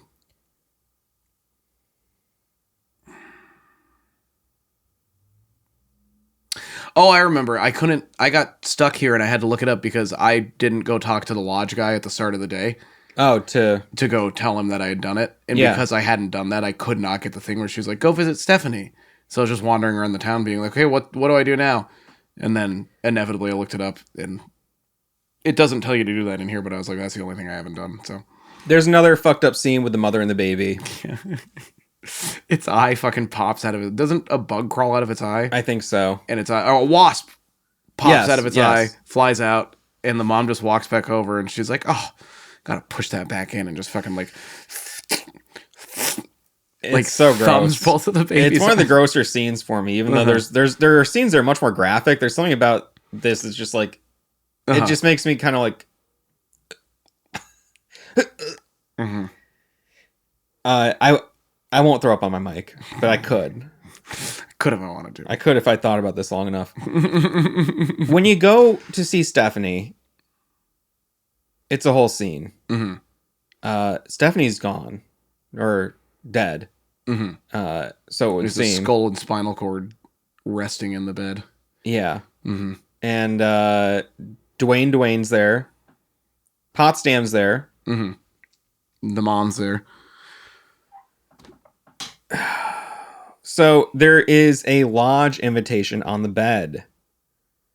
And you bring it back to the sergeant at arms, and he's like, that's not enough. Mm-hmm. We need you to bring back Stephanie's skull and spine, which has been removed, and I don't think there's any other evidence of the body anywhere. No. Just the skull and spine. So you also, I love that the sheriff's like, looks like natural causes to me. Yes. I can't. Is the dad like not broken up at all, or is he? He is. He is. He's like crying outside of the room. But it's Dwayne who's very like nonchalant. He's eating a piece of pie as well, I think, in the room. Being like, natural causes. Looks like natural causes to me. You need to break into the crypt at the cemetery to get the spine. And this is your first combat scene. Yeah, which kind of comes out of fucking nowhere. Like, Yeah. you aren't expecting there to be combat in this game necessarily. Nope. I mean, it tells you that there is combat. You know what I mean? At the beginning, when you're going through like the tips and stuff, it tells you like how to fight. But that's it. And you haven't encountered any until now, unless you accidentally killed the Wasp Lady and Right. the owner of the TV station. And I don't think anyone's really, like, just attacked you. No. You can egg people on. I guess if you, I was reading, if you keep trying to, you can keep trying to scratch the Tucker in front of Mr. Johnson, and then eventually he will, like, stand up and assault you. A wolf pops Yeah. out of nowhere. Mm-hmm. And it's one of the worst enemies to fight. It's fast and low. Mm-hmm. It sucks. And so far, I think all you have is the baseball bat as your weapon. Mm-hmm. Or maybe, Pretty sure. Do you find a... Or you could have the axe, maybe. Oh, yeah, you have the fire axe, too. Yes, that's right, you do. Mm-hmm. I don't think you get any guns until way later, though. No, you get the shotgun off the cloakroom attendant. I hated this. It's Yeah, I've died immediately. You know what I mean? Like, hopped in, could not get my weapon out fast enough, and ended up just getting attacked until I died. Because it's like, it's also to a point where there's so few healing items in this game that there would be certain moments where I'd be like, okay, I took a lot of damage during that part. I think I have to go back and try that again. Do you know what I mean? Because I'm like, Yeah. I don't know if I can go through the rest of this game with that amount of... No, and there's been games where I've done that kind of thing. I've kind of just fucked myself and then been like, great, now I need to save every 3 seconds. Yeah. I basically need to save after every strike. Mm-hmm. Anyway, that is the final thing, and the game is over. No, I'm pulling my notes back up here. But you fight the wolf, get the Stephanie's remains from the crypt. Her spinal remains. It's a Misfits song. Must be about this game. I'm assuming. Must be. Gotta be. Came out 8 years earlier, maybe, but from Legacy of Brutality, I believe, which I think is one of the first, technically a Danzig solo record, but still under the Misfits name. I don't think the other Misfits guys are on there. But that's not. Listen, we're not here to talk about the Misfits. Unless you want to. I mean, come on. Project 1950? I don't Pretty really bad. care about the Misfits that much. Oh, you're going to. I know, like, I raped your mother today, Is that a scene in this game? Yes. No, but, I know, like, the hits. You know the song about grape. No, I got something to say. And then, what's the other one? In hybrid moments, we go where eagles stare. They all just sound like the same song. You know what I He mean? ain't no goddamn son of a bitch over I here. ain't no goddamn son of a bitch. It was so funny, like not that long ago. Well, now it was a while ago, but in my most recent time, I saw Bruce. Mm-hmm. He was like, "Have you heard these Misfits?" And he was like, got into. I was like, to me, it's like I was huge in the Misfits. You were in a was Misfits like- cover band back in the day, weren't you? Or you at I would least say did, it was, like, I would say I was in a Misfits tribute band. tribute band. Sorry. Uh, Like not Queen. yeah. I think for our first few shows, we're actually billed as Misfits tribute, Oh, okay. like on the flyer. And then wasn't it Return of the Fly? Return of the That's Fly. what it was, yes.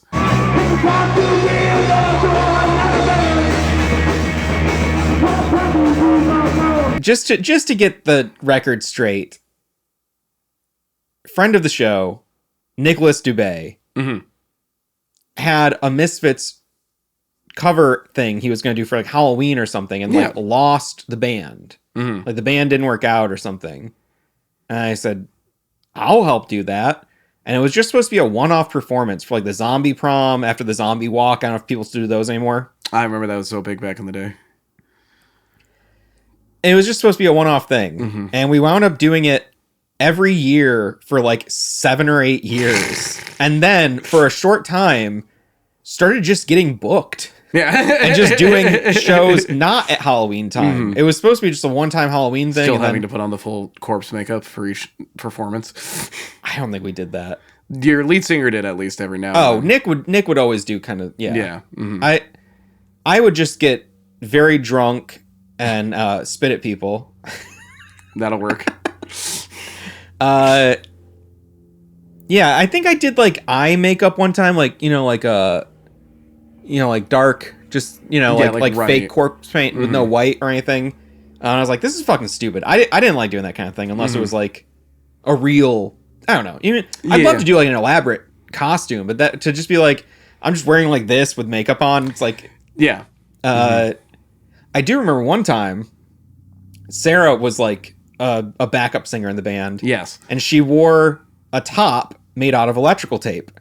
Oh, yes. Yeah. And then proceeded to do like a 3.5 hour long show, super hot, super sweaty, taking that tape when she sweat, just like bound it to her skin. It was basically a tube top, so it was like her whole like midsection was covered in electrical tape. Yeah, yeah, and then it just steadily getting tighter and tighter and more adhered to her flesh. Yeah, and it did leave. I don't remember exactly how it went out. It wasn't me that happened to, but I remember I was her roommate at the time. It wasn't good. No, I remember that fun. much. Yeah. She has fond memories of some of those shows, and not so fond. Yeah. Man, we got a write-up in the local newspaper as well. They did a whole photo shoot with us. There was one show, I think she literally had to like leave Iris's, come over, do a couple songs, and then go back to work at Iris's. That sounds right. Yeah, very funny that band took off a little bit for a time, and we were regularly getting shows. Yeah. And often had a good audience too. There's some of those clips you have on the YouTube channel. It's like the way the Monopole used to get packed some nights, that's how packed it was. Yeah, for those shows. people loved it, and it's just so funny. It's so funny because like it's a Misfits cover band. Yeah, it's but that was that also big of a like fucking deal. It was all not that it was not to be like it was all you guys, you know what I mean? But it's like you guys were the people that were into Misfits. You guys were all the people that was the age group of people going out, you know what I mean? I feel like it like couldn't happen again now. You know, right? Like it would be a different band. You'd have to shift for the exactly. age Like groups. if you went and started doing a Misfits tribute band now, you'd get like probably a decent crowd. There is mostly the same people. A newly formed local Misfits tribute band. Oh, is there? We live in a very small city. Yes. And it's very funny that there are two within our lifetimes. And they do like their own like little twist on Misfits songs. Oh, okay. We were trying to be very authentic. We also after a while would do like Dead Kennedys, Fear, Black Flag, just to be like, because we were sometimes doing a 4-hour show. Anyway, it's just very goofy. It's one of the saying I was in a Misfits cover band is like it's so cringe. Do you know what I mean? It really is. Well, it's also Zombie Prom and Zombie Walk. You know what I mean? But like we were all doing that stuff.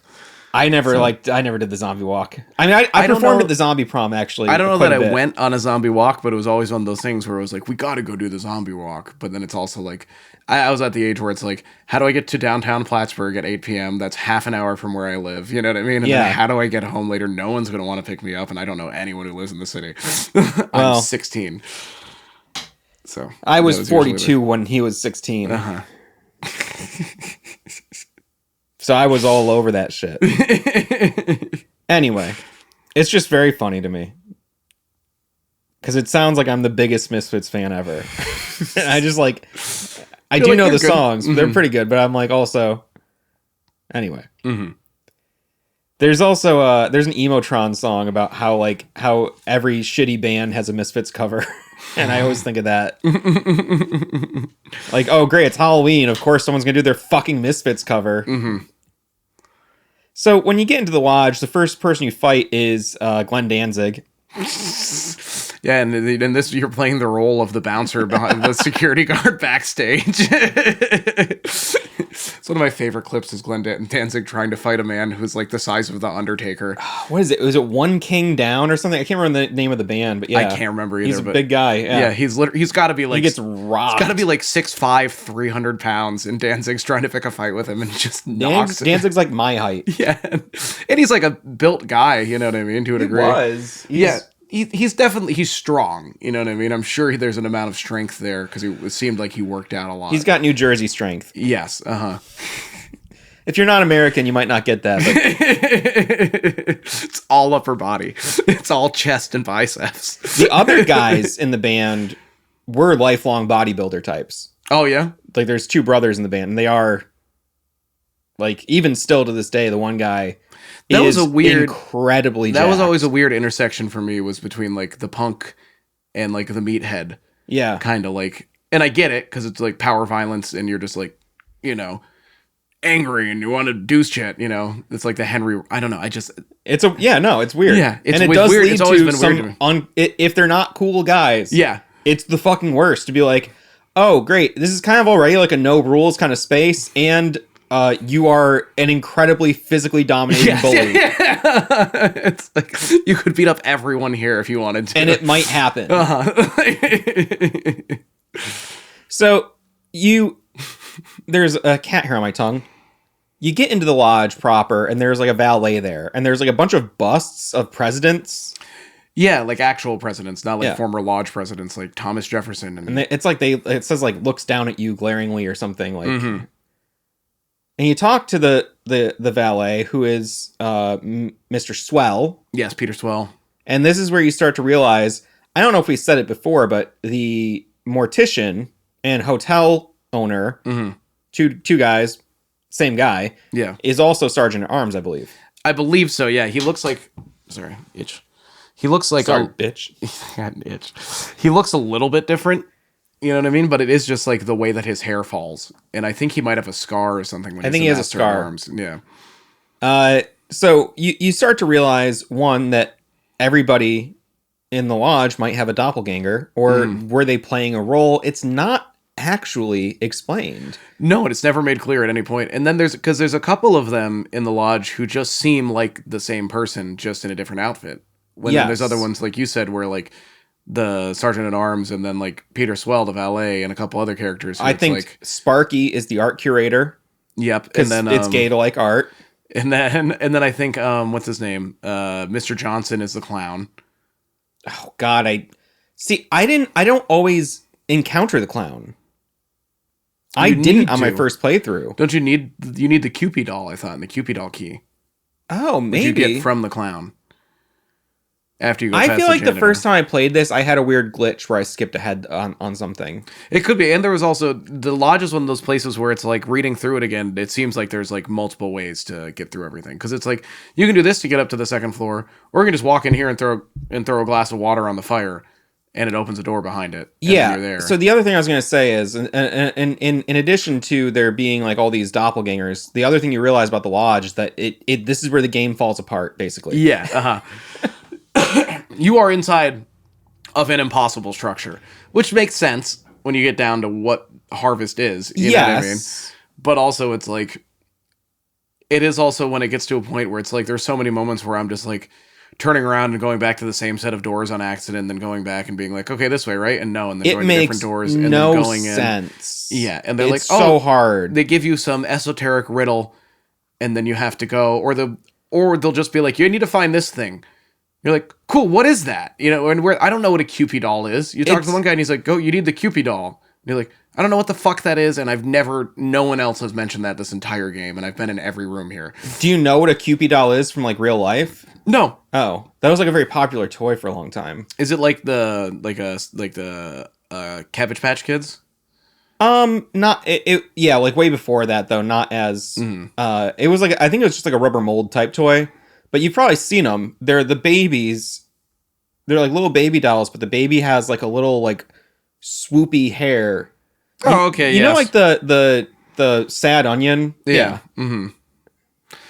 I'm gonna take that down before we get the stream to. If that ends up in frame, stream demonetized. The Cupid doll. The Cupid doll. Yeah, I'm They gonna are- start they getting are cheese pizza allegations. And don't look up troll dolls either.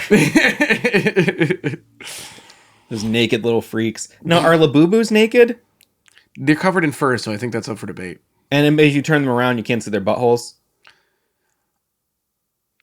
I don't know. I think that's maybe if you push the fur aside, maybe. You know what I mean? You might have to gape the Labubu.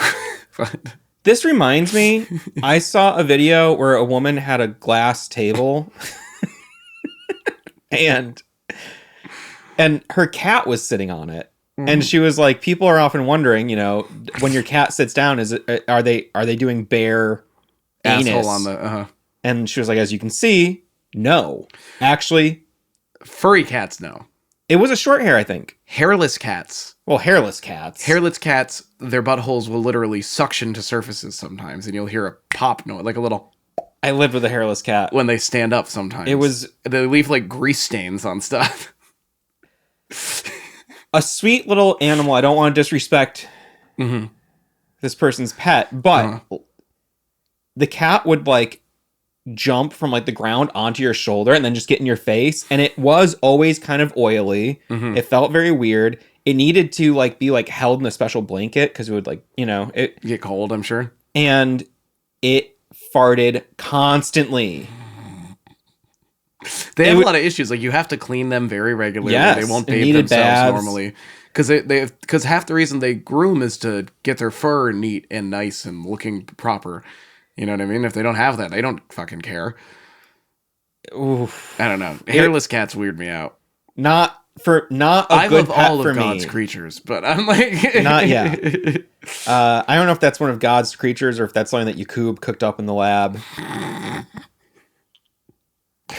When he spit my hairy ass out too. All the hair from the cat. He was like, these fucking white devils need a pet, a companion. A companion Let equally me a as evil. beast. With skin equally as bad. Anyway. So speaking of buttholes, when you go into the lodge, you talk to the valet for a minute, you fall through a trap door. Yeah. Which I think is unavoidable. And for me, when I first encountered this, I was like, am I in an alien structure now? What is this? It's all like bio. It's alive. very Scorn. Or like the flood in Halo. Yeah. And you're just kind of, you're walking and then there's like a giant butthole on the wall. It's a sphincter, yeah. And so you're like, are you in someone's intestines? It's not really clear what it is. And there's like monsters that will spit acid They at are you. weird little Cronenberg creatures that like come up and they're, and you gotta hit them with the fucking... What did I have at this point? I must have been the fire axe still at that point. Yeah. And then, so you go into the butthole and then there's a room that's just made of eyeballs. Yep.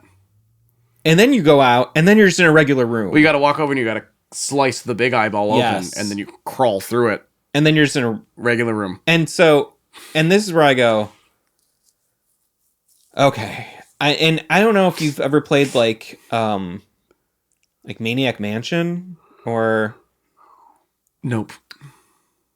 I think they also do it in Thimbleweed Park. I can't remember. But there's games where you'll like drop down to like a dungeon area and then like, I need to like, or even like when you get like jailed in like Elder Scrolls or something. Oh, yeah. And then you need to like make your way out of there. My initial thought was, because it's a trope in other games, so you drop, into this place. I thought, like, am I going to like wind up back in the butthole area? Like, if I don't like watch out for trapdoors. Oh, thankfully right, you don't ever go back there. But No. I was like so ready for that to happen. I was get like sent back because to the also the enemies are so difficult in that part. And you also get to in this next section, if you do take wrong turns at certain points, you go back to like the beginning more or less of this little loop. You know what I mean? Or you'll end up back in another room. Yeah. This is incredibly confusing. So you go to a couple rooms and then you're in like a big art gallery. And the art curator's there and well, just before that, bar. You're in the room with there's 3 doors. Yes. One's the code attendant. One's like the Last Supper with the dead bodies. Oh, wow. And you have the chef. And you don't even have to go in all these. No, you don't even have to go in half these rooms. You don't have to go into the chef, like the kitchen. Well, I guess you do.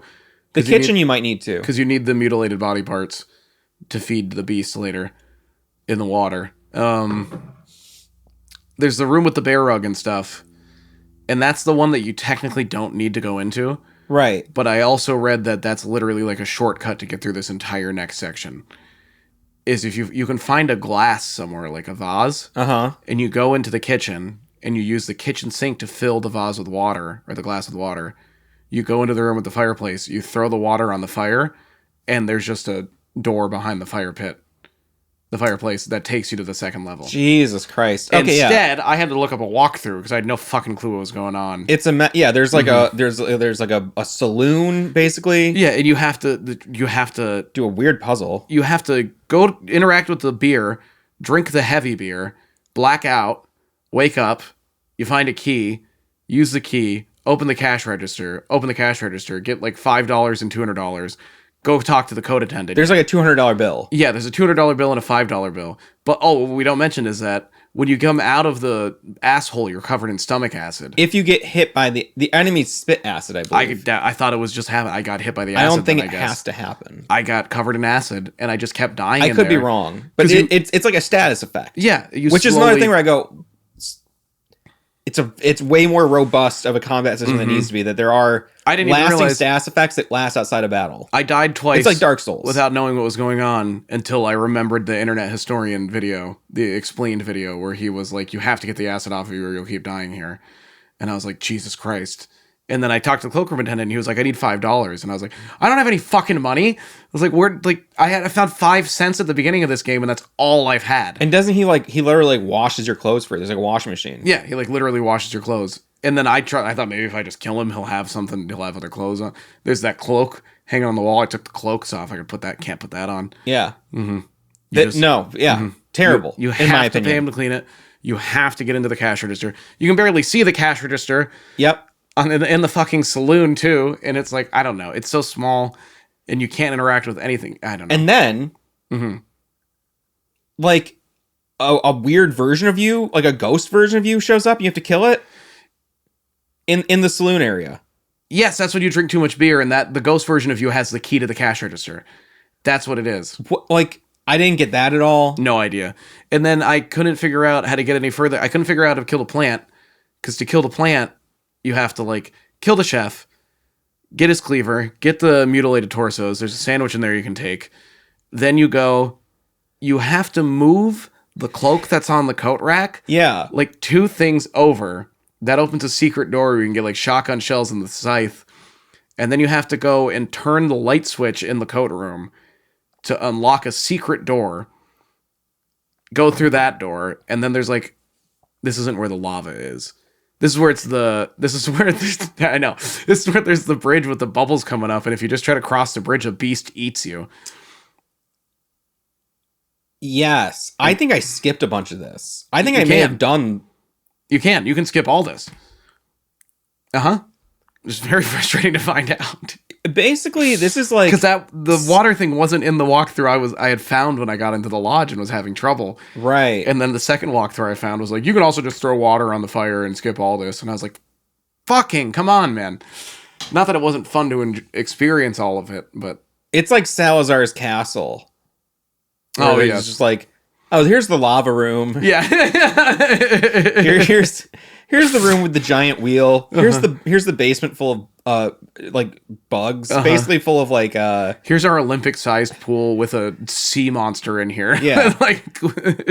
Scyther. What's the Pokemon I'm thinking of?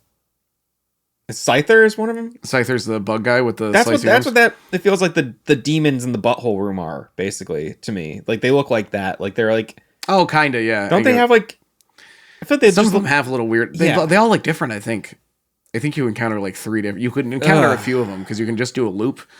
Yeah. Oh yeah. Because I did a loop. That's the other thing. I got hit with acid. Because you skip past the butthole and you keep going. I saw the butthole and it was I can go through that, and I was like, maybe there's more stuff in here. Right. You know what I mean? You just loop.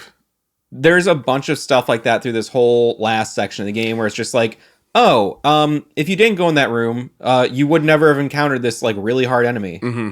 There's in the art thing. I'll tell you when we get to the gallery. I ran into a frustrating thing. Basically, once you do all that, you get your clothes washed if you need to. Yep. You kill the plant if that's the route you're going.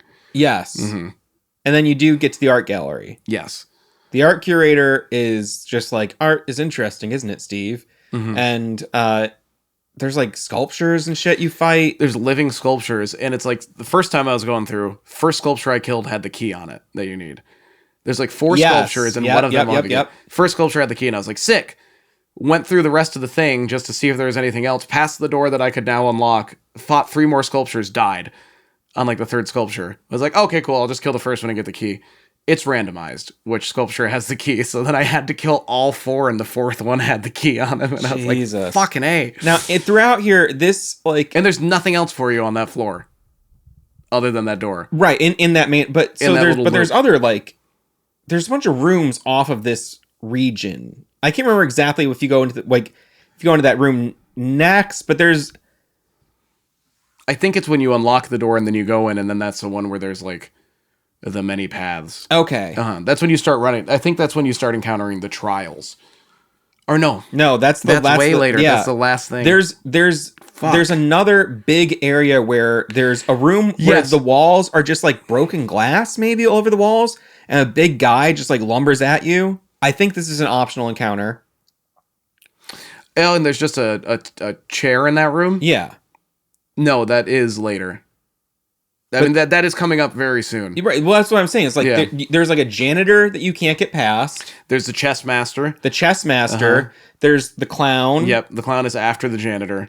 There's the librarian. Yeah. And the big guy has the book that you get to the librarian. It's inside of him. Yes. She's like, he's not much of a reader. It's probably the only book he has. And it's like, he ate it. You know what I mean? It's like in his gullet. And then there's the chancellor or whatever, right? There's like the director of the lodge. Oh, yeah. Mm-hmm. You can interact with. He's the one who tells you to get the Cupid doll. Yes. Mm-hmm. And you have to like go through all these different areas and have these interactions. And when I first played this, I got very stuck because it's like, I want to go this way, and it's like, you can't. Yes, totally. I kept getting the turned navigation around. is very difficult. I'd be like, okay, I'm pretty sure it's this way if I go back that way, and then it's like, nope, I'm in the wrong section again. And then you're just like possibly fighting a crazy enemy. Yes, unexpectedly. Because the thing is, like, you walk up to people, or you walk into a room, you see someone, they could just be an NPC, or they could attack you, and if you're not like going into everything, excuse me. No, if you're not. If you're not going into everything, every screen, like super on guard, you might just get fucked. Which is why I think it tells you to save all the time. You know what I mean? And also like making a mistake, missing an item, doing the wrong thing. You know what I mean? Yeah. But a big part of it has got to be for that, because there's a couple of rooms too coming up where like if you don't enter with a gun, you're gonna get killed. There's rooms where someone will just shoot you. Yeah, and it's like you can't get close to melee them. No, and it takes you like you have to like open your inventory. Oh my god! Right-click the gun, exit the inventory, then aim. You know what I mean? And it's like, also, I couldn't reload. Did you have bullets? I found 2 separate boxes of shotgun shells, and I found nails for the nail gun. I can't remember. And I kept trying to like drag them onto me while I had it equipped. I tried to right click them. I tried dragging them onto the weapon. You know what I mean? And press R.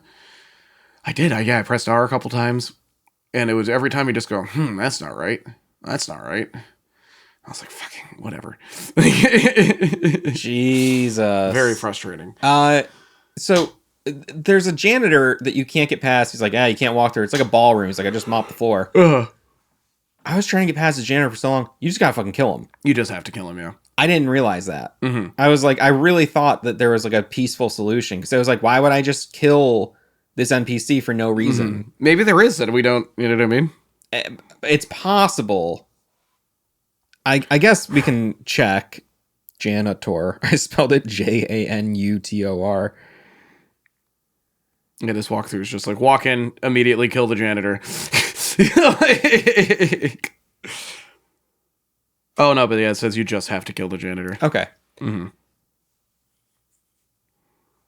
It's just like, to me, I understand thematically why you would just kill an innocent person in the game. Like, it makes sense in the greater themes of the game. Well, he will attack you.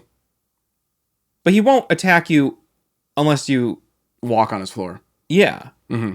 He's like, hey, don't walk in here. And if you take a step, he's like, right. You won't fucking respect me. Which makes me think, I need to find a way to walk on here safely. Maybe I need to, like, put covers on my, like, bread bags on my shoes or something. Mm-hmm. I don't know. Or, like, like, you made time pass and the floor dried or something. You know what I mean? It's just, like, it just didn't make sense that, to me, like, innately, it's just, just fucking kill the guy. Yeah.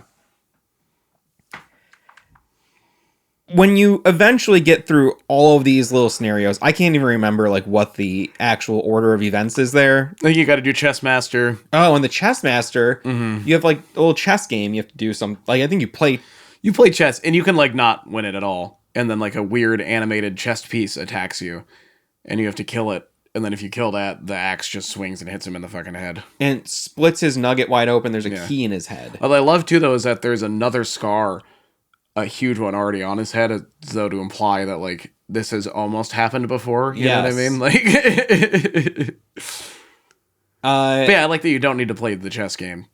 Because he even asks you if he says, "Do you know how to play chess?" and you say no, he just sends the thing out to attack you. He's like, "Oh, that's too bad."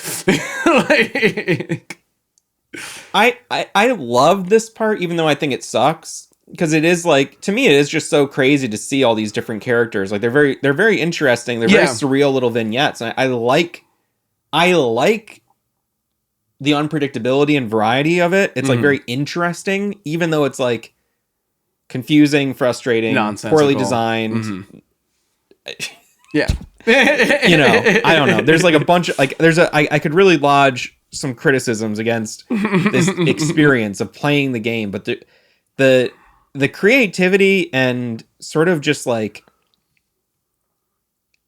no limits type approach to the writing is no limits. All my no limit soldiers out there gotta know what I'm talking about. Where it's just like, it's just the kind of thing where I go, damn, I gotta just see it all. Yes. Even though, yeah, it makes up for the gameplay being kind of intolerable at points. Because it is so compelling and it is so like, if you're a person who likes fucked up shit. Yeah, and just like, but also like exploration and like completionist kind of things, you know what I mean? It's like, it is a very compelling game in that sense where you're like, there's clearly so much more to uncover here that I haven't, big time. Even though I beat the game, I'm like, there's a bunch of stuff I definitely didn't see, you know what I mean? And it's, you know, to me, it's worth it because I'm like, ooh, I'm going to get to see another weird fucking cutscene. Right. And you do. So, and sometimes the cutscenes are like 2 or 3 seconds. And sometimes they're really, sometimes they're really short. I don't know. Like, there's a man you could whip with the flail, and the cutscene is just him lying tied to the thing, and then he just goes, ah! And then it cuts right back, and then it cuts again to, ah! And then back. It's like, I love when you're like, when they first like introduce you to the dog at the firehouse, and there's just like a quick shot of the dog. And it's just like, just a dog. Yeah. It goes back. And then it starts barking viciously. You start on the first level of the lodge, you get to the second level, and then you get to the third level. The third level is you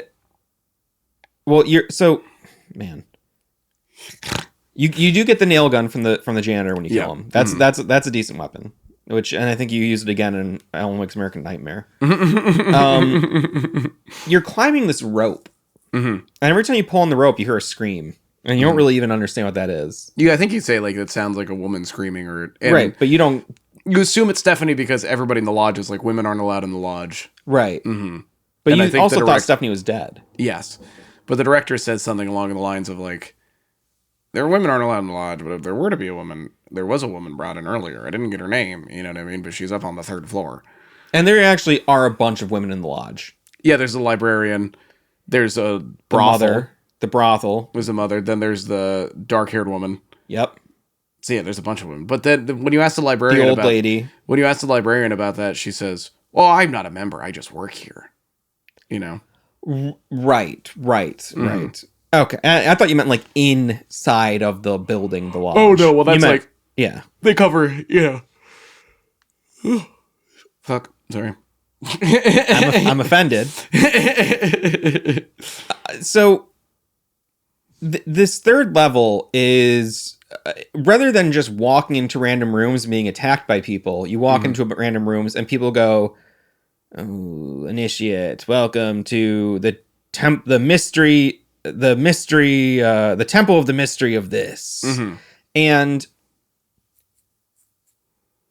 I feel like this was not presented super tightly. I would love a Harvester remake, honestly, if the original team could work on it. I would love for them to just do like Harvester, not even a remake, but just like the director's cut. Because I feel like some of these ideas are just not presented super well. But yeah, basically the different levels of the lodge also represent deeper and deeper, like, at the closer you get to the center of the lodge, the closer you are to, you're like, it's the same thing where like the initiation process where you had to do all these like increasingly heinous tasks. You're also getting more and more intimate knowledge of like the philosophy of the lodge the deeper you get in. Yes. And it's like closer to like the truth, if you will. And the way you interact with people is different as you go deeper in. Yeah. And there's like more contrast, I guess, between like someone will like say something really like welcoming to you and then be like, time to die. Yeah. Whereas, you know, when you first go in, it's just like, time to die. Yeah, with everything. This is a very confusing part of the game for me. This is also the section where it seems as though, with the exception of maybe the literal children, you don't have to kill anyone here. And that's the thing I'm not quite sure about. So let's go. I want to go piece by piece through this. Okay. So one, when you climb the rope, it's implying the rope is connected to Stephanie in some way. Yes. Is it implied directly how? It's hooked up to that machine she's in. And why would pulling on the rope affect the machine? The machine doesn't make any sense at all. Okay, then we'll get to that eventually. Yeah, I was like... But you're ascending through the lodge. The first one is the big old fat guy who looks like the Elvis character from Clay Fighter. Yes, he does. Yes. Which looks like Elvis, but this looks especially like the Clay one for some reason. The Temple of the Mystery of Abstinence. There's a huge naked man at a table eating burgers. Yeah, like a pile of burgers, a tower, if you will. And there's like a man in a suit next to him. And he's like, this is the mystery of the Temple of the Mystery of Abstinence. And it's like, the whole thing is just like, oh, abstinence, like the people who tell you to abstain from things are actually gluttonous themselves. Or it's, you know, it's like, it's talking about all these conflicting like beatitudes, like these conflicting, these like morals, these ethics, like these ideas of like love, or, you know, but love is also hate. And it's like, I don't know. It's the idea that like a lot of these moral constructs have been like pushed on you by people who are hypocrites. Yeah, exactly. Who would never adhere to that. You know what I mean? But each one, when they explain it, it's sometimes just kind of clunky. Like, I get what the big picture is. Yes. It's pointing out that hypocrisy in organized religion and conformity, basically. It's like, you know, when God and government kind of convene, and I don't think conformity is as much of a thing as it used to be, in the sense that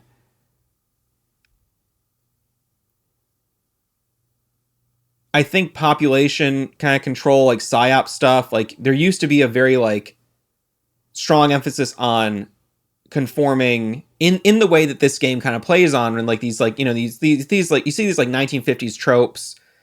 But you need the driveway, the garage, the house. You need the 2.5 kids, wife. You know what I mean? You need the job where you get paid. And then like over time, year, you know what I mean? Where you go 9 to 5 every day. Same stuff. And you were just expected to look and act a certain way. There are certain things that would make you kind of like suspect in society if you weren't doing them. Whether it was Tim Dillon just went on a really funny rant about long hair or whatever. You know what I mean?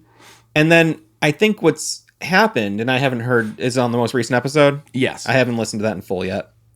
I think it's towards the end of it, like a little over halfway through. I saw the intro and I was so offended I turned it off. I think that nowadays there's still so much emphasis on conformity, but it's more like conforming to basically make yourself a part of like the surveillance network, is, you know, whereas you are encouraged even to be an individual in many ways. There's still like right now, especially because there's so much conservatism like in the culture and the government, like certain behaviors or identities are more looked down upon, but still, you know, the big mainstream America, you know, like what I think is like the big psyop on people, where it's like, you know, what do these social engineers want? Well, rather than making everyone into like the same type of person and conforming that way, now it's like you're kind of like coaxed into conforming to giving up all privacy, and, you know, through the use of social media, having these cell devices, having all this stuff, constantly documenting, constantly feeding information, and also constantly being literally like with your device, like part of a big network of surveillance and data collection. And not being a part of that is the thing that's kind of like weird and looked down upon, or even rather than like being shamed for it, you're kind of just like not even able to participate in lots of facets of society. Yes, at this point, yeah, where it's like there's so many in larger cities, like if you didn't have a phone, you would have a difficult time ordering food at some restaurants. You know what I mean? Many places have gotten rid of paper menus. This isn't some boomer thing. It's like a lot of places have gotten rid of paper menus. They have a QR code you scan on the table. You know what I mean? Like you don't. Some places that you just put in your order. I went to a place here where I was like, oh, I don't have a phone. Can I not have? Can I get a menu? And they're like, oh, we'll have to get one. And like, yeah, you're like, come on with this stuff. That's my boomer opinion on that. But it's also like it was like a small town bar I went to though. It was really crazy. I don't know. To me, it was like it was crazy because we are kind of like a good like 12 years behind everything up where we live. Yeah, easily, yeah, like at least. But I don't know. It's just all of that stuff where it's like it's getting more and more difficult to actually do anything. Like even like Legal Aid, who Sarah works for, just did like a survey to be like a community outreach survey to see community needs. I participated in that. Only available through QR code or online. Yeah, it's the only way applying you get to for jobs. And also, it's like for the people that like.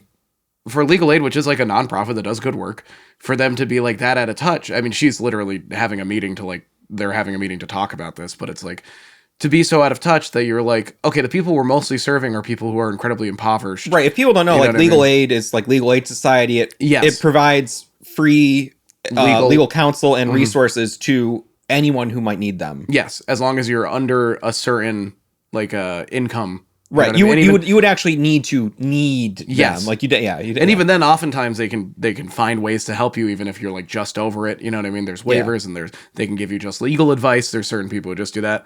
Blah blah blah. They'll literally represent you in court, though. You know what I mean? They will call NYSEG if they're going to turn your power off on your behalf. You know what I mean? They do good work. But NYSEG is like the electricity provider up here. Yeah, sorry, they'll call your utility. You know what I mean? Company and like get your power turned back on. And they do stuff like that. And for them to be like, the only way that you can fill out the survey about your needs is to have access to a smartphone or a computer when we're serving literally the poorest members of society. You know what I mean? And at times, literal homeless people. I know so many people who are like poor or just scraping by who are like, I don't have minutes on my phone. I don't have internet I don't have data. Like, they're like, I have a phone. I can't use it. Yeah, they have to go. That's why, like, you'll see them hanging out at coffee shops and stuff a lot of time because they're like, okay, cool, I have Wi-Fi. Now I can make all my phone calls and get all my messages and communicate with everybody. That's not like, and if you're in that position where it's like, I gotta go use the public Wi-Fi, you're probably not like, oh, let me do that survey now. Yeah, exactly. That's not on your list of priorities. That's Sarah's whole point, right? And that's my point, is that it's like, yeah, that's a good idea, but even that, like, you're excluding so many people because. But at least they went paperless. I mean, it's saving the environment. I know. Put out flyers everywhere with QR codes on them, but we're using this paper. I don't know. Yeah, and it's not like these giant data farms are harming the environment in any way. But it's just like, it is. I get what you're saying, where like to not conform now has a very different meaning than it did back then. Yeah, we're not like where to not conform now would almost mean removing yourself from society. Yes, you know what I mean. Yes, and not participating in it. Period. Whereas before you could still participate and contribute to society in your way, but just not do it in the same way. You know what I mean? Have your own way of going about it, or have a more radical way of, you know what I mean? Or being like, I'm going to focus on community things and like, you know, I don't know. It was a lot easier to not be like completely woven into the system. Mm-hmm. You could even just doing like cash jobs or even doing like just being self-employed by offering services. Yeah. Or even like, I mean, I don't know, back, not going too far back, but in the 70s, you could just move somewhere else and tell people your name was something else, and you could probably get by for a really long time, maybe the rest of your life. Totally. Because if you don't want to, you can get an apartment. I don't need to own a house. You know what I mean? I can just buy a used car. Those people don't need my license. Yeah, now you can't even, in many parts of the world, can't even look at Harvester on Steam without owning a credit card. Yeah. Like, Steam's UK, I don't know how far outside the UK it is right now, but their verification, it's not like, you can't use a bank debit card. You need to verify identity through a credit card. That's insane. Yeah. Because then I don't know. I didn't get a credit card until like a few years ago. I don't have one. I mean? And like, I wish I hadn't, but I needed to. I understand. But it's also like, I need credit, but it's like, I wish I didn't. Yeah, I totally. wish I didn't need to have credit to get a car to drive to work. You know what I mean? Yeah. like, So, I mean, my point here is that I think when this game was made, you know, the people who were working on it, I think were a lot closer to that time where it was easier to riff on these things, and it was maybe even more poignant and meaningful to riff on them. Whereas nowadays, it's like the idea of like, you know, being a nonconformist and like that 50s suburbanite conformity culture is like such like a tired old trope that feels almost like a fantasy world that wasn't ever real. You know what I mean? It's like, I don't know, it feels like listening to like, you're like, yeah, it's fun to listen to the Descendants, you know what I mean? But it's like, I don't know, man, like none of that exists anymore, you know? Right. Where it's like Suburban Home's a fun song, but it's like, yeah, I couldn't even get a house if I wanted to, though. You know what I mean? So like, it doesn't matter how punk rock I am, like I'm poor. Like, and there's no way to climb out of that, you know? Yeah. They've eliminated every way and made everything you need, like your phone to participate in society, so expensive. And I don't know. Yeah, and so I don't know. Yeah, like we're very removed from that. If you were to do a game today, you know, that talked about this sort of nonconformity stuff, it'd be like fucking like Watch Dogs. Yes. You ever play that? Or it's like I haven't played it, but I know what. Yeah. You know, you're part of like an urban hacking group because it's like, you know, it's harder to, I think, because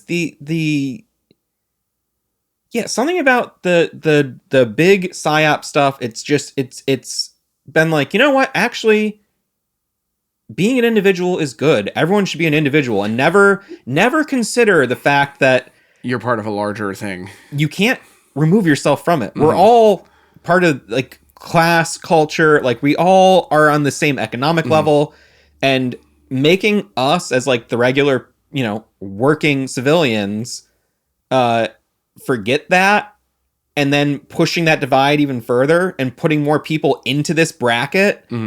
And then making them all think that they have nothing in common. And they also is like that's even a trope that's now getting tired, but it's real. And they've kind of co-opted the free thinker, big nonconformist thing by being like, do your own research, don't trust what they're saying. You know what I mean? It's like, to a degree, yes, but now we have no shared sense of truth. Yeah, everyone has their own reality. There's even been like, I don't know, like I'm sure a bunch of anarchists in the 70s or in the 80s were still like, no, AIDS is this. It's not what the government's saying. You know what I mean? Because the experts are saying AIDS is this. You know what I mean? Or the experts are saying smoking kills. I'm still smoking, but like that is true.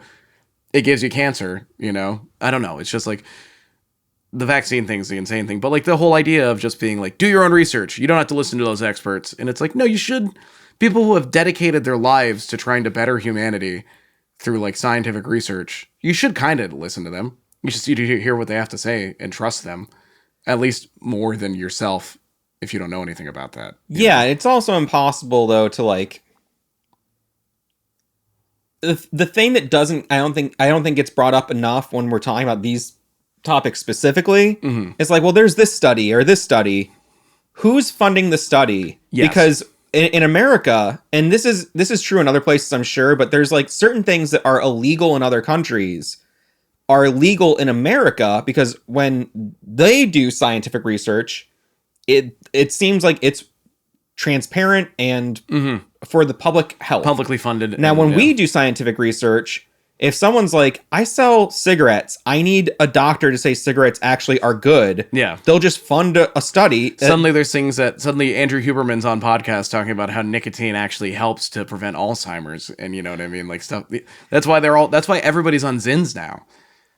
I swear to God, because the dudes like Andrew Huberman and fucking Jordan Peterson were going around being like, actually, there's been a lot of connections and studies recently done that show that nicotine use prevents neural degradation and things like Alzheimer's and like Parkinson's, epilepsy, stuff like that. And it's like, Zins also rot your gums. I don't know. No, I know. That's the thing is, it's like, yeah, okay, well then, chewing tobacco would work the same way, right? But also your fucking jaw's gonna rot away and fucking fall. You know what I mean? You're gonna have no lower jaw, but. The whole thing is like, who did those studies? Was it Philip Morris? You know what I mean? Right. Who did the stories into how, and like, maybe there is. More often than not, when you follow the money, it's very upsetting. Yes. So yeah, to say, I understand the distrust and yeah, you should question stuff, but also like, if you look into certain things like tetanus vaccines and measles vaccines and stuff, if you go deep enough, you find that like, no, yeah, this is everybody. They're right. You know what I mean? Yes, like, I understand. I'm not like, I don't want to get like into any kind of like super crazy territory right now because it is such a sensitive topic. But to be like, I want to know about a vaccine before I take it, or I want to know what's in this, or I want to have that is I think a very fair point of view. Yeah, absolutely. To have that somehow over the last couple years turn into, the measles or like whatever, or like whatever we've like, we're like unlocking diseases that we've like put away. We go, cool. That's we had this. It was really bad. We found a way to contain it. Let's keep people vaccinated against this. It's like, oh yeah, no way. We're actually not going to be doing that anymore, and everyone is going to catch this. Yeah. You see the people with like the things saying things like, I'd rather risk my kids getting measles. Nobody's died of measles and blah blah. And it's like, yeah, because a lot of people died from measles for a long time. And then we did something. We figured it out. It's really it's really mind blowing because like I'm someone who is a big pharma skeptic, but also I understand that it's not like everything is a fucking lie. Like some stuff you go, maybe it's not a perfect solution, but I feel like we are really getting set for everyone to be all kinds of new sick. Yeah. We're going to see the iron lungs coming back, baby. Oh yeah. It's kind of what Stephanie was set up in. Vaguely, yeah. Anyway. So all that is to say, you know, the tropes of this game of like, oh, aren't these people hypocrites and like, isn't conformity crazy? It's like, I don't think those themes hit as hard for younger people today. Maybe they do, but even in society, it doesn't seem like we're really in the same place we were even in the early 90s. No, they just burned down parliament in Bangladesh. You know what I mean? A bunch of like young kids. So it's like an overthrew the government. So it's like, these ideas are not like radical to young people. You know what I mean? Because it is like non-conforming now would be like, oh, I've got to firebomb the police station. You know what I mean? Right. It's no longer like, like, oh, I did some neighborhood mischief. Yeah, it's like, no, I have to go shoot a healthcare CEO in front of a hotel, you know? Like, so when you're in the first temple, the temple of the mystery of abstinence, you touch the burgers, you operate the burgers. Yeah. Like, okay. And the guy gets up and he's a fucking globe. And he's naked. Yeah. And he just waddles towards you and you shoot him. And then the guy... It's like the CIA looking guy. Yeah, he's like, good job. Like, you know, the hypocrisy of abstinence is this. Go ahead, initiate. You may pass. And then he just goes to fucking shoot you. I'm like, okay, I just gotta fucking kill him now? I guess if you don't touch the burgers, the guy will eat the burgers until he dies. And then the guard says the same thing to you, but lets you pass without attacking you. So you can do a pacifist run of this area, maybe. Except for the kids. I think you have to kill the children. I could be wrong. There could be something, but I haven't found anything anywhere about not killing the children. The next one is the mystery of motherly love. Although I think she says this is the mystery of motherly love instead of this is the temple of the mystery of, because every other one is like, this is the temple of the mystery of this. She's the one who doesn't say that. I wonder if she just missed the line. And they just weren't going to shoot it again. There is an earlier version of this scene that is even more grotesque. Really? Yeah. They're literally ripping off chunks of her thighs. Yeah, they're like eating her womb, and it seems almost maybe. Yeah. I don't know.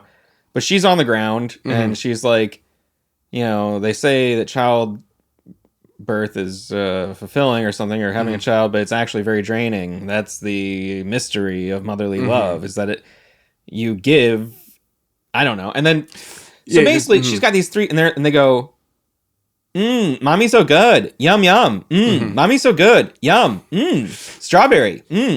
Yeah. Oh. You know what I mean? Yeah, like the Miles Morales, the NPCs on the fucking TikTok live. Yeah. But no, they really do go, mommy's so good or something. Then I have it. Oh, mommy, you're so good. I have it in my notes here. Just making sure these aren't looking too. You're not popping a pussy out like I was the full last episode.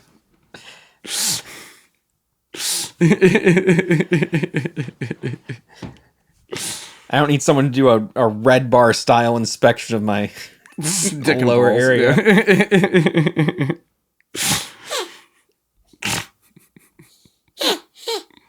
Yeah, you got something in there. I've had a sinus, impacted sinus, like big allergy issue this whole week. And big allergies.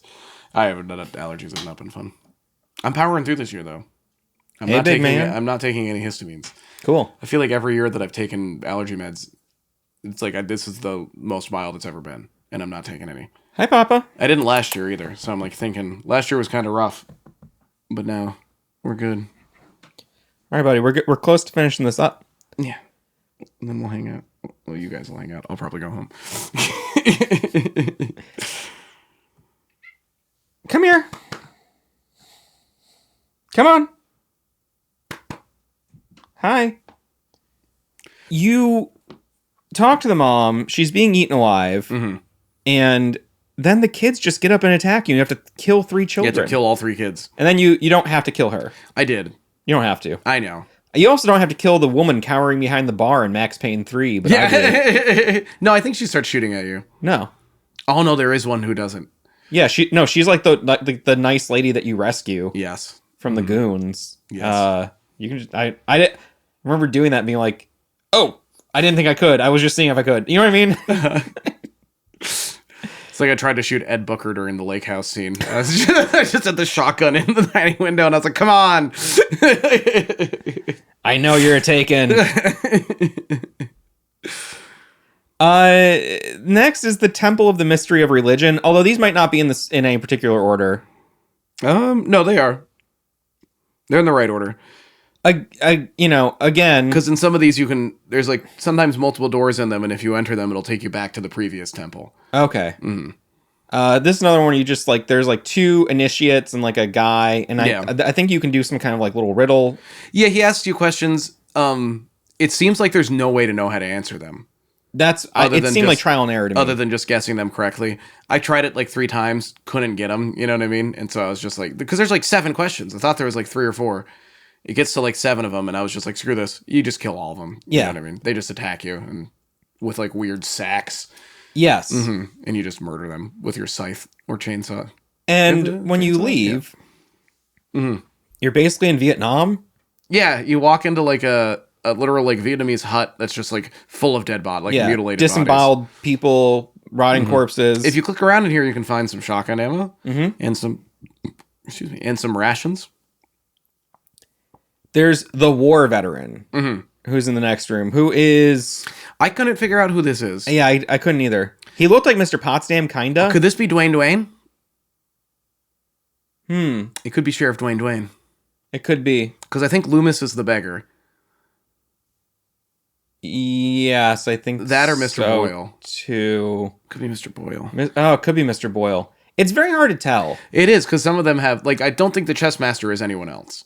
I thought the chess... No, he's not. There's a couple characters who aren't anyone else. You know what I mean? It's hard to tell. It's really hard to tell. Mm-hmm. But then some of them, you're like, oh, that's him.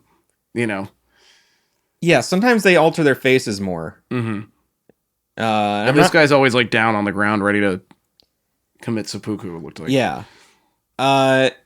You're like, he's like, what's up? And you're like, I'm just passing through. He's like, oh, yeah? You think you can just pass through? He's killed his family. Yeah. His family's there dead. He's like, the government made me a killer, and now I can't stop killing. It's Rambo. Yeah. Mm-hmm. Can you get through this peacefully? No, this is one of the ones you have to kill. Yeah, you have to kill him. He will just attack you, yeah. Okay. Next, you go to the Temple of the Mystery of Flesh, and Mr. Potsdam's there. Mm-hmm. And he's like, the mystery is sometimes you have to lose some meat to get some meat. He sacrificed He gave Stephanie to the lodge in order to get the position. Well, first he first got the invitation Yes. by killing Karen. That's or right. trying to kill Karen, But, whether or not he depending on how it succeeded. is, Yeah. Mhm. But and then they're like, but that wasn't enough. Like the final thing came when I had to give up my daughter. yeah. And he's like, I let them into her bedroom. It's like, oh God. Also, you've been jacking off through a peephole in the wall for, you know what I mean, God knows how long. Yeah, and then he says something like, I'm a butcher. Yeah, and, he's basically like, your father should have given me that job. yeah. And like, you're like, And he comes at you with like two cleavers. Yeah. I just loaded him full of shotgun Totally. shells. Because I was like, I can't. I tried to fight him love the the first shotgun. time. And I was also trying to save him, though, because I didn't know. Obviously, that's your Right. best weapon. And that's the thing. It's where it's like, it's just confusing. I think it would have been cool if there was a way to have gotten through all of these non-violently. Because Yes, it makes you everyone, think yeah. like, oh, is this another little puzzle? Yeah, because I think like 4 out of them are little puzzles that you can get through.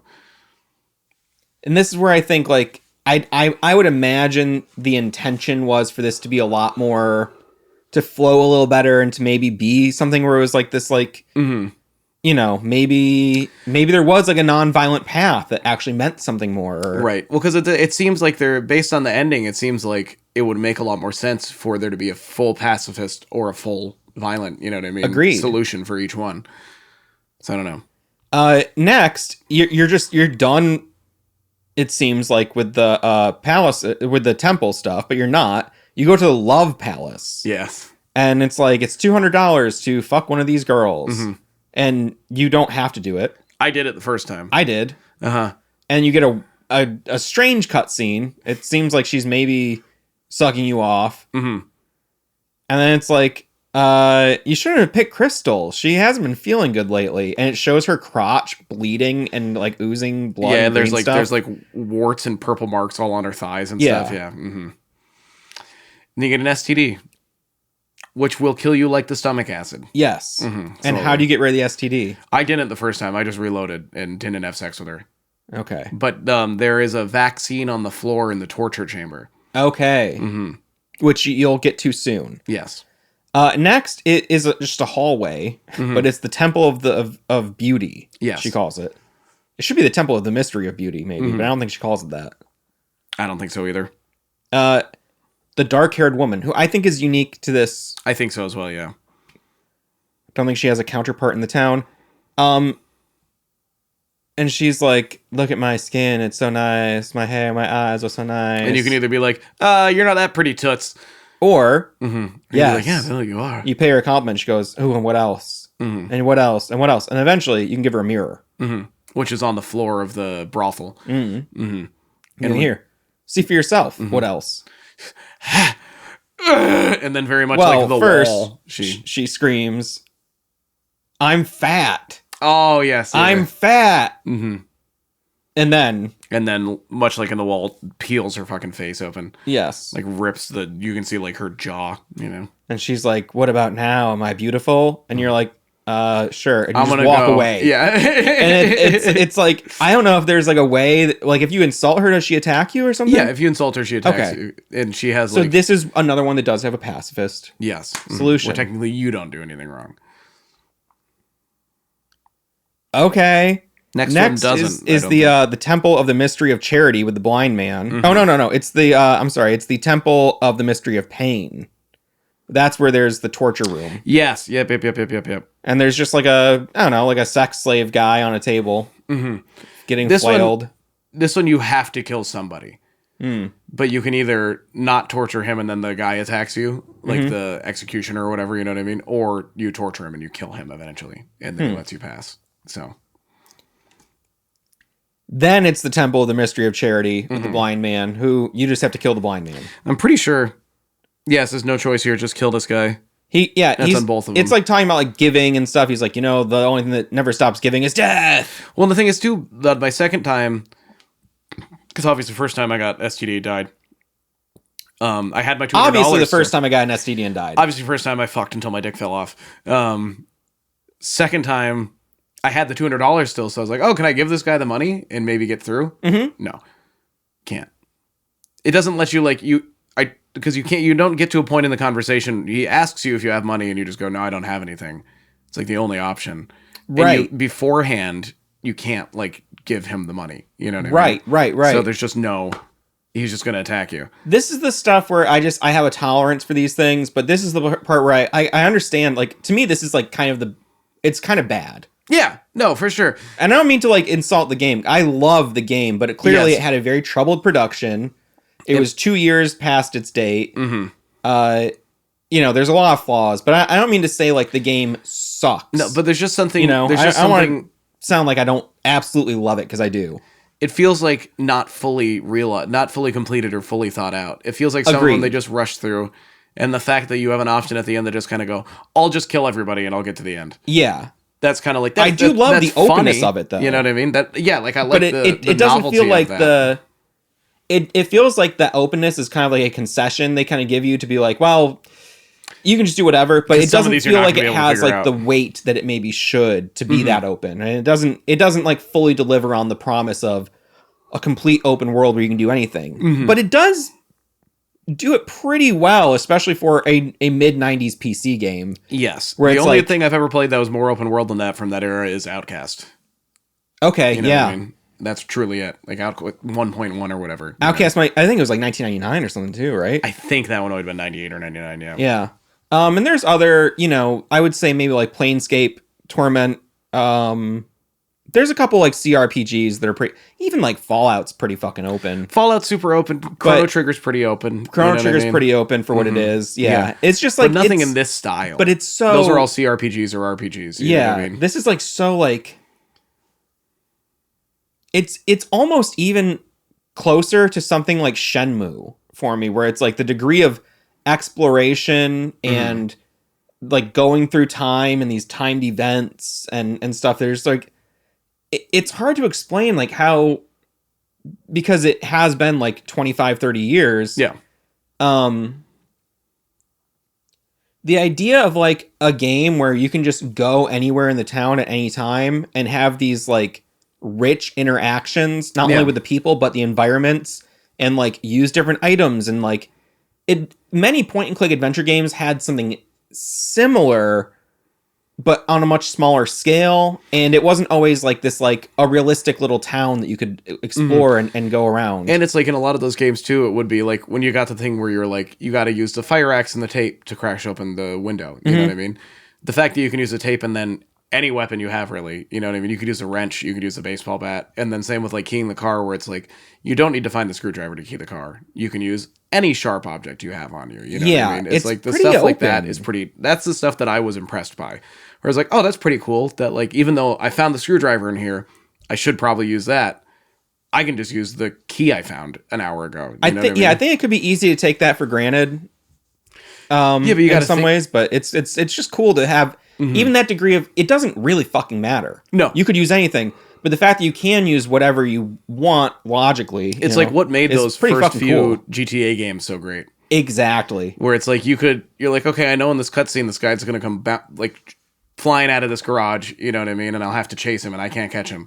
So before you start the mission, you go and park 4 cars in front of that garage, and he tries to leave and just hits all the cars in the cutscene, and then you go over and shoot him in the head. Yeah. You know, and you're like, there we go. Figured it out. Yeah. And that's not how you were supposed to figure it out, but it's like, you fucking can. You know what I mean? Deus Ex is another one that's early for that kind of thing of like being like, whoa, you can just do a lot of stuff. But I personally, I played a bunch of it.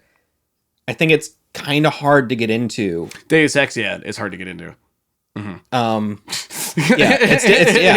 It's like someone who's tried to play like one of the newer titles too, like Ex Machina. You know what I mean? I was like, Human Revolution or whatever. Yeah, Human Revolution. Human Revolution. Yeah, that one. I was like, this is kind of fun, but also I got past the learning curve on that one. Yeah, and it is so worth it. Yeah, because once you get a little deeper, it clicks. I'd love to do it for the show sometime. That was like one of the first games I bought myself was Human Revolution, because I was like, that looks fucking cool.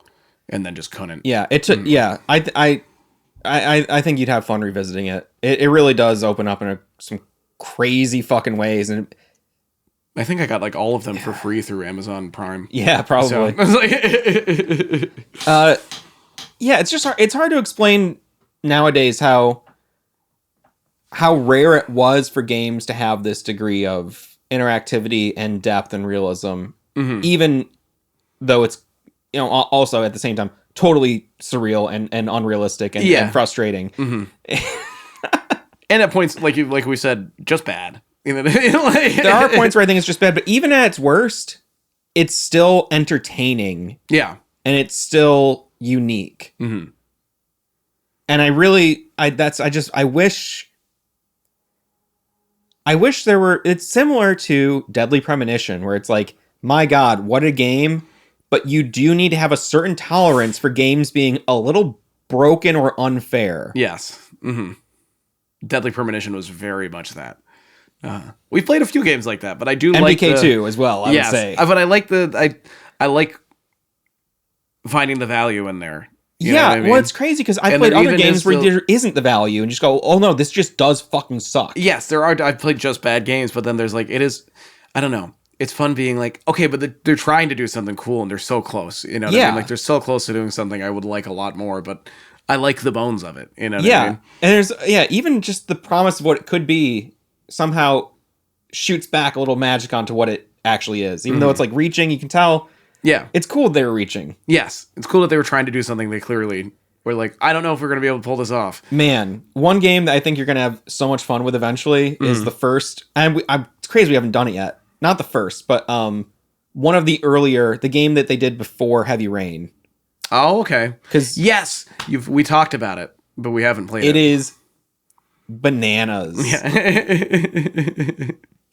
And it's very similar where it's like, holy shit, like I could do anything here. Yeah. And it's, the level of interactivity is crazy, but the big flaw in that game is that they hadn't quite figured out QTEs. And it's more like, they're more drawn out, they're more repetitive, they're more like playing Simon. Ever played Simon, like the white game? Yeah.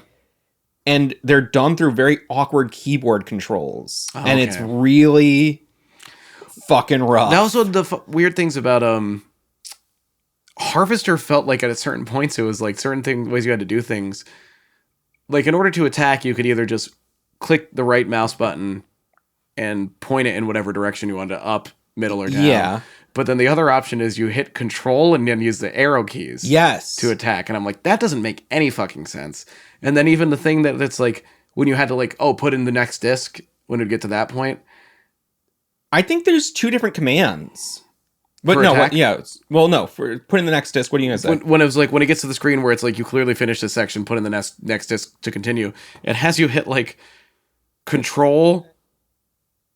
It has you hit like control, F4, and click the left mouse button. Yes. So it's like, okay, I can do control F4 easy like that. If not, it's literally like doing like an arpeggio on the keyboard where you're like, okay, let me get my thumb and pinky at their full extension to fucking hit these two buttons on my keyboard. I played some game like that very recently where I was like, thank God I can remap this because these controls do not make any sense.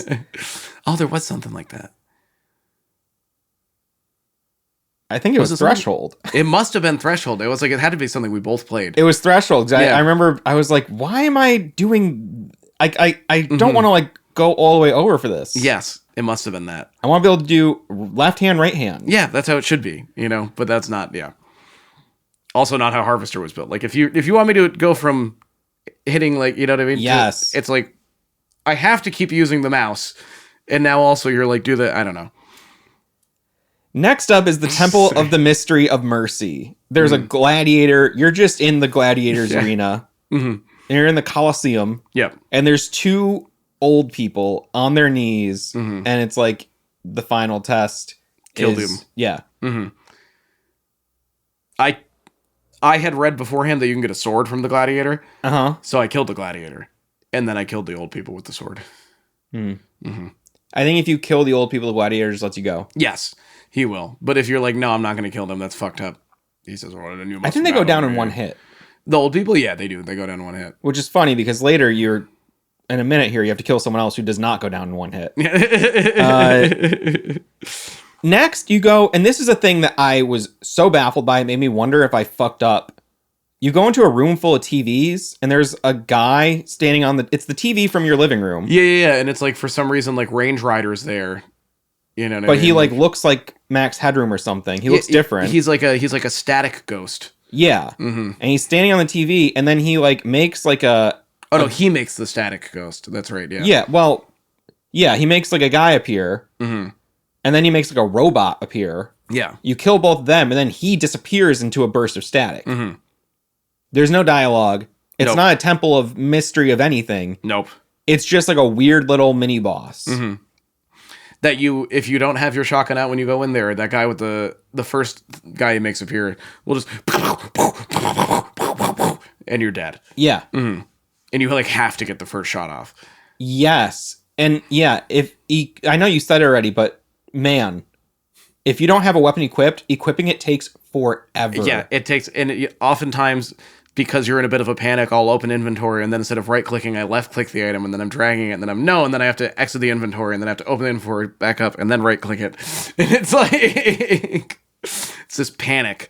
Next, you're in the inner sanctum, and Vice Muck Harrell is there. He's the next second in command to the Grand Muckety Muck. And I wish I could remember exactly what they say, but it's something along the lines of like he's there with like another guy, and they're like, "You're almost there. You're almost all the way in." Yeah, and the other guy's like, "And now I'm gonna fucking kill you." He just says some bullshit, and then he just attacks you, and then you kill him, and you kill Principal Harrell. Do you have to kill Harrell? I don't know. I did. I don't. I just kept. I didn't like. I just kept. I You like can just clicked. blast 'em I all. clicked a couple extra shots after I had killed the big guy, not realizing Harold was already also dead. You know what I mean? So I was just like, whatever. Now you're in the final room. Yeah, it says you have to kill them both. Okay. You see the Sergeant Arms, and he's like, hey. And he's like, he says something like, ring the bell to get a prize, or get the girl as a prize. It's like, okay, I guess I thought you were going to do like a clever little flip, like, Yeah. but I guess what, ring the prize to get a girl, or doesn't make sense. And he's like, I believe you have something for Stephanie, and you present the Cupid doll. For some reason. I never understood that. Don't get it. It's just what the Chancellor tells you have to bring to him. Or bring to the director tells you have to bring to her. I mean, Earlier. in on one sense, yes, bring a gift to the girl, but Yeah. also like, what? Like, what's the? I don't know. I just didn't get this greater significance of it. I don't either. You know what I mean? Okay, I was Yeah, I hoping you didn't- might have some insight. No, I did not make any connections with that. I didn't. Well, also, as you know, I just learned what a Cupid doll actually is today. So And it was just, but it was just like a common. It was like a rubber mold toy. Yeah. That I think it was just a common mold. I don't even know if like I'm assuming it was widely bootlegged. yeah, I remember like after I saw it, I remember having like a Piglet toy as a kid. That was like a rubber mold, shaped just like that, but with like ears and a hat. You know what I mean? And that was, you know, Like, I don't know. Maybe there's some greater cultural significance that I'm not remembering. Yeah, my mom was doing like antique dealing for a while, and I saw a lot of those come through. And I was like, when I was at flea markets and shit, I just remember that was a thing that was like always around me was Cupid dolls. He reveals that you've been tugging the rope and hurting her. I don't know if the rope is like. I feel like somebody suggested. Oh, God. I could be wrong about this. I interviewed a couple people that worked on this game. yes. I think that there was something at some point to suggest that the rope tugging was like, I don't know, like ripping her vaginal walls out or something. Like she was holding it up with Kegels, and you were climbing up as she like tensed up. I can't remember. I don't know if he said like that was implied and we removed it, or now I feel like I shouldn't even be telling this story. Well, because it's like I'll have to check my footage. she's in that weird iron, like Right, weird oh, yeah, so- contraption. She's like bound in But something. like it's like an Iron Man suit almost. I was gonna say it's kind of like Iron Man. yeah. Uh-huh. It makes no sense, and then No. she's like released from it, and she like drops to the floor. She collapses, yeah. And Again he's in lingerie. looking fine as hell, and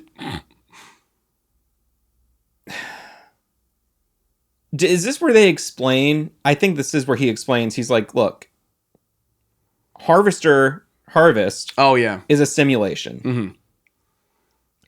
You're at our facility. Matrix scenario. Mm-hmm. A classic MS. You're in a deprivation tank. Yeah, and so is she. Yes. You're the only two real people in the entire town. Yes. Although you are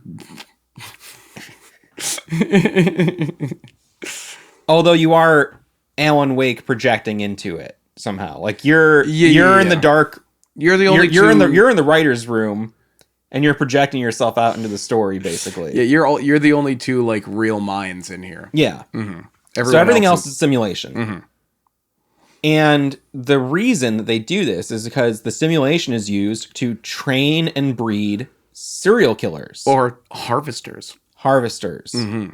Yes. And this whole thing has been a test to see, are you serial killer material? Mm-hmm. And so you're given the choice. You can either marry Stephanie and live the rest of your life out in Harvest in the simulation, and in reality, you'll die. In reality, they're going to kill you right then. Yeah. And those last few seconds will feel like the rest of your life, you know, in Harvest. Mm-hmm. Or you can take the other pill and kill Stephanie and become a Harvester in reality. And she'll die in real life, too. And she'll die in real life, yes. If you die in Harvester, you die in real life. If you're real. And if you're not real, then you don't die in real life. There's nothing to die. There's no real life to die. Well said. It's like the game facts. I've been reading too much game facts. I can't form proper sentences anymore. So, if you choose to marry her, fuck, marry, kill. Fuck Stephanie. Marry Stephanie. Kill Stephanie. Kill Stephanie. Which one will you choose? Well, we already banged, so it's really marry kill. Yes, it's a classic MK scenario. MK Ultra scenario. Oh, that's what they meant. Murder Kill Ultra. That's the government program. Sounds like a Sam Hyde show. You marry her, and Sergeant Arms is like, I'm very disappointed. You had a lot of potential. You could have been a great harvester, but okay, bitch. And then you get married, you kiss, and then it's like you have a baby, and then you go to kiss again, and it's like, and like it shows your graves and you're dead. Yeah. And then flash, snap back to reality. Well, there goes gravity. Because you're in a deprivation tank. There's gravity. Two guys in like hazmat suits and baseball caps or something. Like, you know, totally absurd. Whatever was lying around the office. And they're like, it's a shame, you know? And then the other guy's like, isn't this like kind of like a bit extra to make a serial killer? He's like, well, how, you know? Supposed to do it the old fashioned? You want us to do it the old fashioned way? He's like, what's that? Breeding. Or something. And yeah, he says good breeding. Yeah. Ha ha ha ha. And that's the end. There's a much more interesting ending if you choose to kill her. Yes. If you choose to kill her,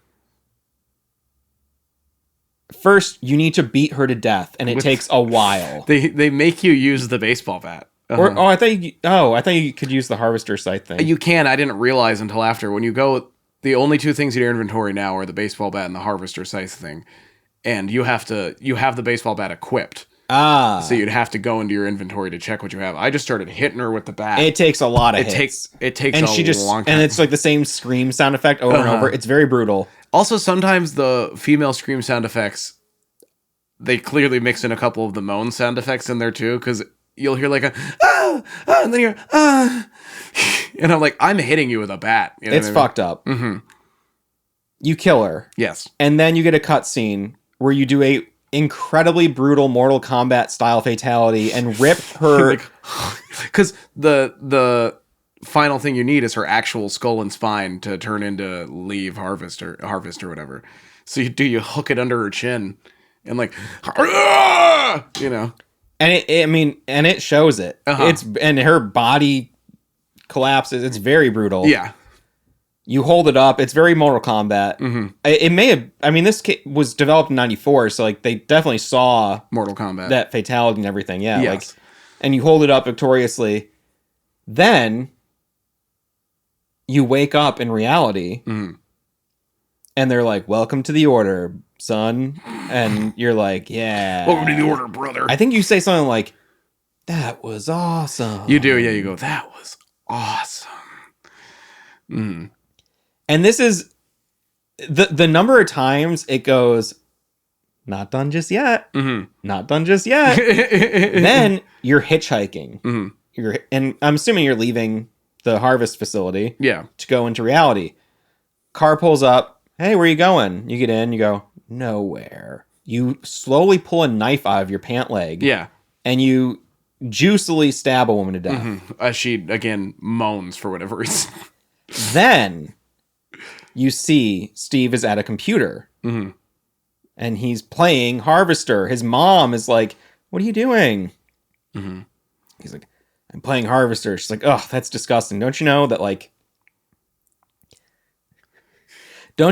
that people who play violent video games turn violent themselves? Which, again, is kind of like the game, as much as it plays on these ideas of like conformity and stuff, as a piece made at that time in 94, this was the height of the controversy around violence in video games. Like, this is when the ESRB was formed. This is when they were doing those hearings and everything. And and Jack... Oh, I can't remember Jack Ruby. Jack Napier? No, I can't remember his name. It's not Jack Ruby. I know. It's not Jack Napier either. Just other names. But, this is Lieberman, I think, was one of the guys kind of persecuting games. And, games like Mortal Kombat or Night Trap. Those were like... Yes, that was There was one other one I can't remember. I went to a video game trivia recently, and that was one of the questions. Was it Night Trap or Doom? You know what I mean? Oh, Doom was also a big one. But it wasn't involved in, like, it wasn't cited as one of the, you know what I mean, in the hearing or whatever. Also, I think the gun that came with Lethal Enforcers, it just, like, looked like a straight up... It just looked like a real gun, It was blue, but, still... They were badass, though. I remember playing that in the arcade cabinet at Death, and the way it would... Yes. So cool. Great game.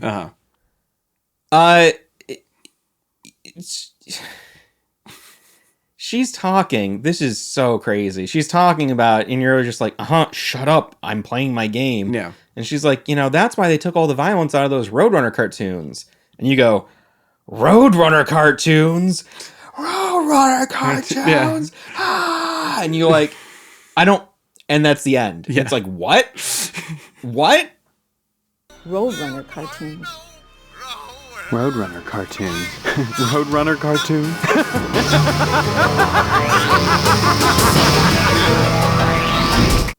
I don't know. And I'm assuming, and maybe this was even something that was brought up in one of my interviews, I think there was I think someone actually cited those cartoons as being harmful at the time. I think that was actually a soundbite from a politician. Oh, okay. Being like, Roadrunner cartoons? No, being like, those cartoons are so violent. And then they, removed violence from them. Yeah.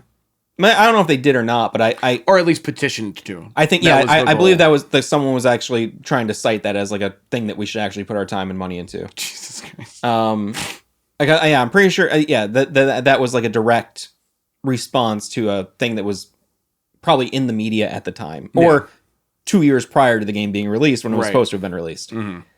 Either way, weird way to end the game. Either ending... Both endings kind of suck. Both endings are kind of disappointing. Like the ultimate reveal is interesting, and I like that. But then, like, whether you choose to marry her or kill her, neither one feels very satisfying. You know what I mean? No, because the idea that you're like, cool, now I am a harvester and it's real. It's like, oh, actually it wasn't real. You're actually just like a guy who goes crazy as a computer. Yeah, which is also game. It's kind of cool, but I don't think it pays off. No, in a way where it's like, you just did a big reveal. To do another reveal right after is like kind of it doesn't. It's like when you have. Pace I well. can't think of them. I know movies have done this. I can't think of an example right now, but it's where like, say you watch like all of Barbarian, right? And like you're like, wow, that was crazy. And then at the end of the movie, it's like you get this big reveal, and they're like, oh, is actually this that was going on. And then at the end of it, Jason, whatever his name is, wakes up and he's just in the Airbnb and everything's fine. And he's like, oh, what a crazy dream. You know what I mean? And then like, no, none of it was real. What's the fucking point then? You know what I mean? Like what? I don't know. Yeah, I just watched a movie I would strongly recommend, Silence of the Hams, which is like a gag movie, Naked Gun style parody of Silence of the Lambs. Oh, okay. And at the end, they do like a bunch of reveals like, you thought you thought this was the guy, but it's this guy. And then everybody keeps pulling masks off. Oh, okay. And they keep like doing the rug pull ending. Man, I did watch a movie not that long ago where they did the dream reveal at the end after doing another reveal. I wish I could remember what it was. I know it's one of those things where I'm like, I know I've seen those, but it's also like I can't. It's probably because they're so stupid. So that does not stick with me. So one thing I've been trying to do lately when we do these episodes is I put out the call for questions and comments, complaints from YouTube. Ed EDAPPAMC. Ed Appam 5213. I'm sorry, I have no idea what that is.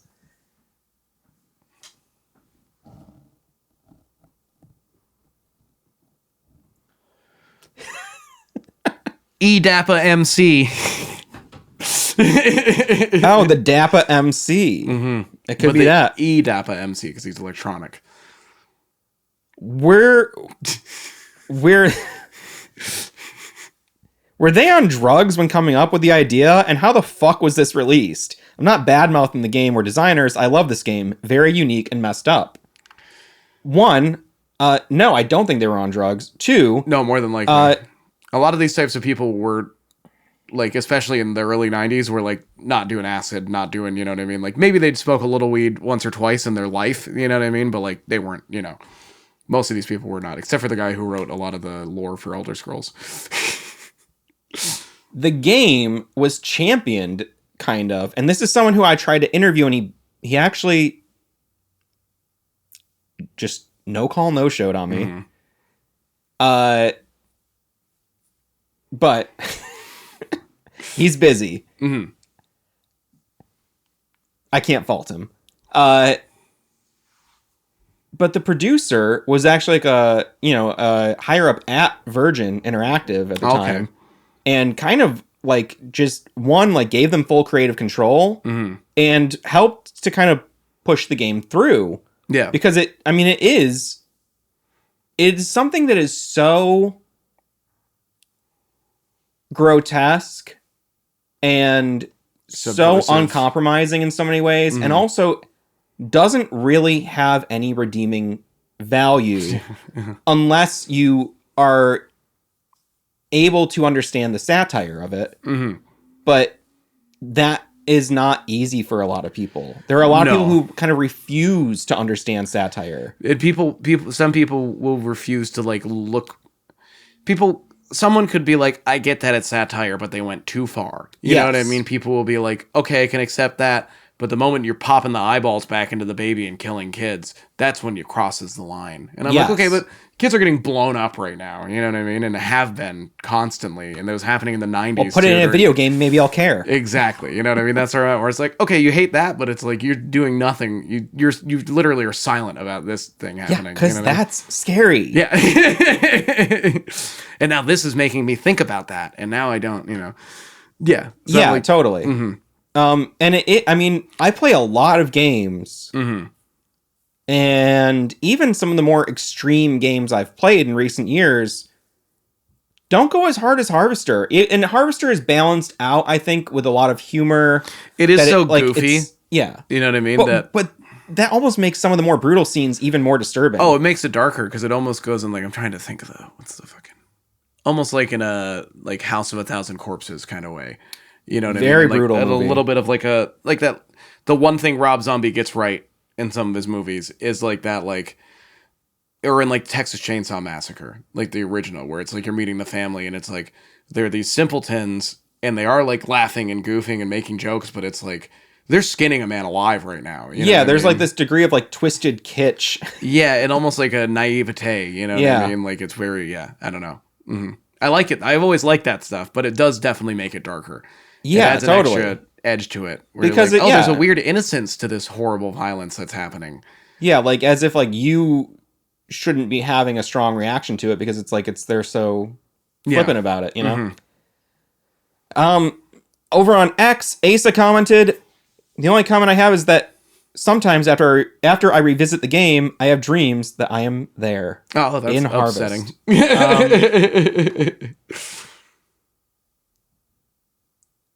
Overall, I would strongly recommend the game. Yeah, I think everybody. It's one of those games. I think if you really like video games, everybody should play this game. I You know don't what think mean? it's the same though to watch a let's play of it. Maybe, and I would say if you don't have a high tolerance for bullshit,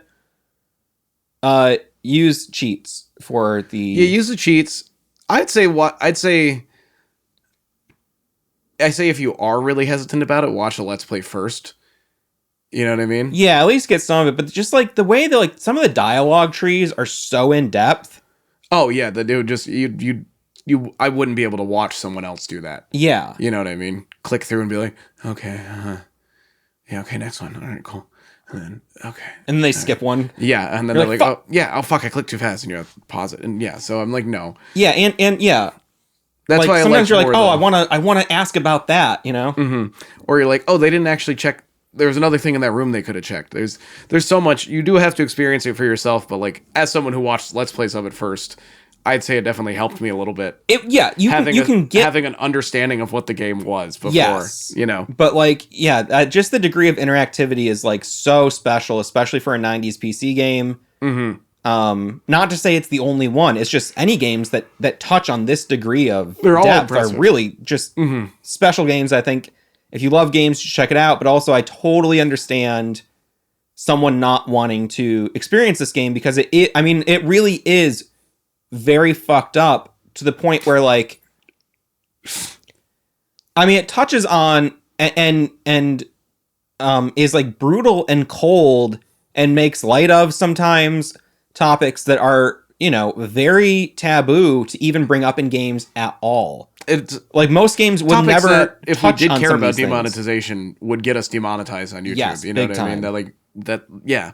Like the fact that there's like literally molestation. You know what I mean? There's like talk of child pornography. You know what I mean? You have to kill children, but it's also like And there's talk of child pornography. I think we just had that in our discussion. we might have. Yeah, that's fair. Maybe, Well, though.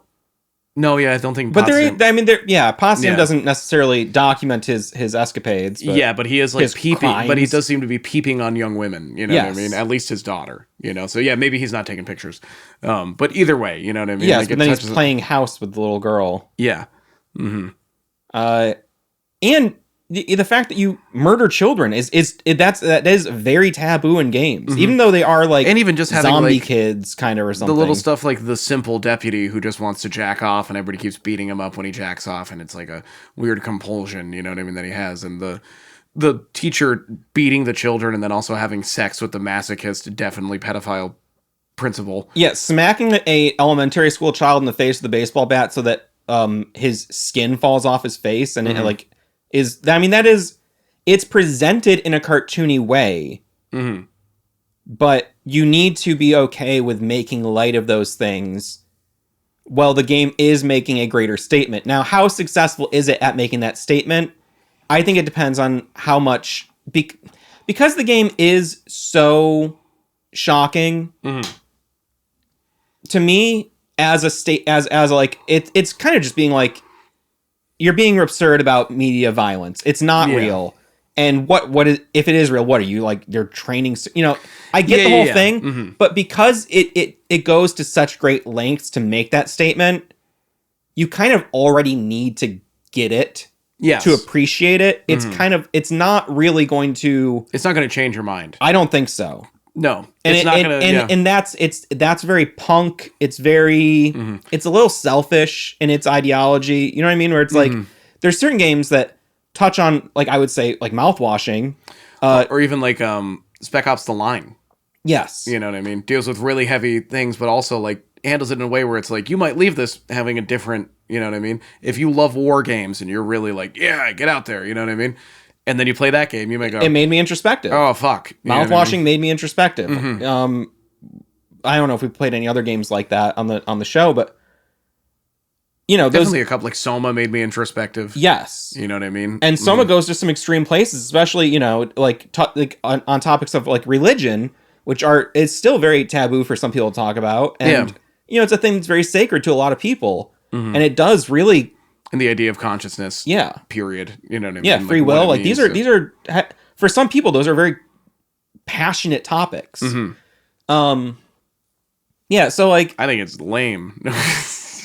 it's just, yeah, like Harvester, it's the kind of thing where it's like, if you get it, you can get a chuckle out of it, and you can experience a crazy story. But I don't think it has any sort of like actual moral high ground, in the sense that, like, if you really are trying to make a change and make statements, you know, this isn't the game to do that. This is more like confirming what you might already know if you already have these beliefs. Yes. But at the same time, I do think that art that is this controversial can, at least, it can spark discussions. Maybe it's not, the work itself won't be the thing that changes minds, but Yeah. it can push conversation around things it. in a certain direction that maybe something else could. Does that make sense? Yeah, no, absolutely. Because I've been critical sometimes of even my own like art that's been I think too confrontational at times, to be like, well, if I really care about this cause or topic, and I do some kind of art that's like trying to express how I feel about it, and I make it so that it actually just only the people who already agree with me can like get anything out of it, then like, am I kind of just jacking off? Yeah, it's like, yeah, a little bit. Yeah. Like yes and no. But like, then, you know, but someone it's might also- see that and then take that and do something with it. You know what I mean? It's like, Yeah. it's like, is your goal to change minds, or is your goal to go, hey, there's a fucking problem here, and I'm gonna make a big statement and make a big spectacle I think to get eyes on this topic? The good example is like, you know, "Fuck You, That's Why" by Smut Peddlers. No. That song, great song, because it's very much, it's one of those things where it's like, if you're not already like a subversive anarcho-punk kind of person or have that kind of mindset, you're gonna think this guy is literally just being like, fuck you, fuck everybody, fuck everything. But it's like, no, it's like, you should listen to it. It's a fun song. But he just kind of, I don't know how to put it. If you were to listen to it, you could take it a very different way if you didn't have that mindset already. Right. And be like, this guy's being homophobic, this guy's being racist, this guy's being this and this. And it's like, no, he's not. You know what I mean? I get how you could take it that way, but like, it's a larger commentary on the thing, but you're also not going to listen to that. If you're Tipper Gore, again, you're not going to listen to "Fuck You, That's Why" by Smut Peddlers and be like, maybe we do need to pull back the reins a little bit on this, you know? Yeah. You're going to big hear time. that and double down, you know? And You're going to play also- this game and double down if you're Tipper Gore. I would say also, you know, the game is intentionally at times offensive, and there are things in the game that I can't intellectualize, like that the gay characters are kind of a punchline. And yes. And Like, to me, that is just kind of like, that's just immature homophobia humor that close-mindedness. I get that it's not, it's a 90s type of homophobia where, for the person engaging in it, it is very innocent and lighthearted because they're not actually homophobic. No. But at the same time, you know, There's no greater value to any of those jokes. You know what I mean? no, you need to be like, well, I'm an intellectual, and so I know that it's okay to use these words and say these things because I'm not harming anyone. And it's like, okay, but at the same time, when this game was made, like, people were still being executed for being gay. Yeah. Mhm. Like, sodomy still was not illegal in all 50 states. I mean, it was not legal in all 50 states. yeah. You know what I mean? Like, gay marriage was something that every politician harshly opposed. Many you politicians who are now still in office who support gay marriage at the time were very against it. Because it was the societal norm. So it's like, you know, I get that, like, you know, that's probably the biggest thing in the game for me, where I go, I could see someone being like, this is kind of fucked up. They're just like, because even when you have like the stereotypical Native American characters, you get that there's a greater context. They're talking, and it's shown it like there's nothing to balance out what they're doing with the gay doing with the gay characters. Yes, like with the Native American characters, it's like, it's like it's showing like what history was and how like we did slaughter these people and how we glorified it through media. But also even on top of that, just like the idea of like even in that media, you're still perpetuating the same thing effectively. Totally. You know what I mean? By just being like, okay, we killed and slaughtered all these people. Maybe we should change the conversation. It's like, no, we're going to call them savages. And the only roles that they can get in any sort of mainstream thing is as a savage. You know what I mean? Who's like a murderous tribes person. Completely dehumanizing them. Yes, exactly. Yeah. Mm-hmm. And that you have to, I mean, that's war. I mean, you have to dehumanize the enemy. Yes. But also like by the time that those shows were coming out, we weren't at war. Right. No, but I'm saying, like, but culturally, we were still at war because, you know, we, even as Americans, like most people can't reconcile the fact that like, you know, we just did that. And now we just kind of go like, oh yeah. I mean, even we're not talking about that very much. Like I'm sure you followed the Leonard Peltier getting released, getting pardoned and stuff from jail. No, Leonard Peltier was what was it called? Why can't I think of it right now? Not Ruby Ridge, but fucking god damn it! It was a standoff between the police and some members of a tribe of a. Was it over the pipeline? No, this was in the 70s, I believe. Oh, okay. No, I'm not aware of this. And basically what it was, he's a member of the American Indian movement. Mm-hmm. And basically what happened was government interests were trying to move in and like corrupt the leadership of this reservation and have, you know what I mean? A classic tale that was told over and over again. This group, the American Indian movement, was fighting against it. Peltier was a member of that. They started a secret police in there and basically just started killing members of this group because they weren't allowing any other outside police into this. And so the secret police operating within the reservation, being funded by the federal government, was murdering the members of these groups. At one point, they pulled them over, Leonard Peltier and like 4 friends. A shootout started. More than like, it seems like the federal agents or the secret police were the ones that started the shooting. Leonard Peltier didn't kill anybody, wasn't involved in the, was there, but didn't kill anybody. Everybody else that was there, the people who did kill the federal agents, were allowed to be, they were all found not guilty because of the context of the secret police coming in and doing this, blah, blah, blah. When they tried Leonard Peltier, they just threw all that out the window and the judge said none of that can be taken into consideration. They found him guilty for the murder of the federal agents and gave him life in prison. And he just recently got pardoned by Joe Biden at the end of not pardoned, but like he commuted his sentence. So now he's just free under house arrest for the rest of his life. Crazy. And I was not aware of that. I don't remember where we started with that. No, just saying that, like, you know, all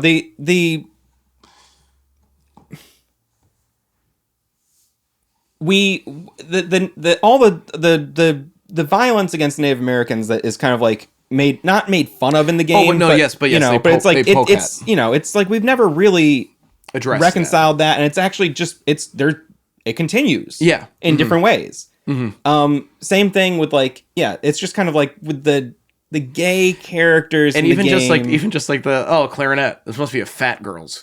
And it's like, that is just like a cheap joke. It is, yes. And the gay thing is just a cheap joke. And you kind of got to be okay with it. It's just a cheap joke. Mm-hmm. And if that is too offensive to you, I totally understand. I'm not going to say like you're a bitch for not liking a gay joke. Yeah. But also I get that it was very normal. Not to say that it was right that it was normal. No. But you'd see that kind of stuff or worse on TV all the time. In mainstream movies. One movies. thing that stuck out to me, and maybe I will censor this, but or maybe I just don't need to say it in the video just to not have another recording of me doing this. Yeah. But even I remember watching Bill and Ted recently, rewatching and like they use the F slur, and it's like. To me, that was one of my favorite childhood movies. I never thought about it. There was a podcast I was just listening to today. Caleb Huron, he's like a comedian. He's a gay comedian. He's really funny. But he's talking about people doing the not cancel culture, but he's like talking about the fact that he's like someone just recently like canceled a Love Island contestant because they found out when she was 14, she posted something on like, on Facebook that was like not great. And he's like, if you go back and you find out that like a bunch of people were saying the F slur, you know what I mean, when they were 17, he's like, I don't care. He's like, I don't give a shit. He's like, if they're demonstrably different people now, you know what I mean? Yeah. It's like, that matters 0% to me at all. And also to think, like, when we were 15, wasn't that era when, like, mainstream comedians were just saying it constantly. Every you could just say it on TV. Anything slur. was fine. Yeah. And it's just like, I can't fault people for Louis C.K. saying the doing N-word that. in front of Chris Rock in an interview with Jerry Seinfeld. Right. You know what I mean? And it's like, It's not that that's okay, but again, it's just well, like, I mean, it's not but you can't judge the past by the the constructs of the present. yes. You Mhm. can't do. No, You can't do you that. can. So it's just kind of like You can look at it and learn you, from- yeah, right. But but- if you're playing this game in 2025, my point is, Yeah. and you go, I don't really like that.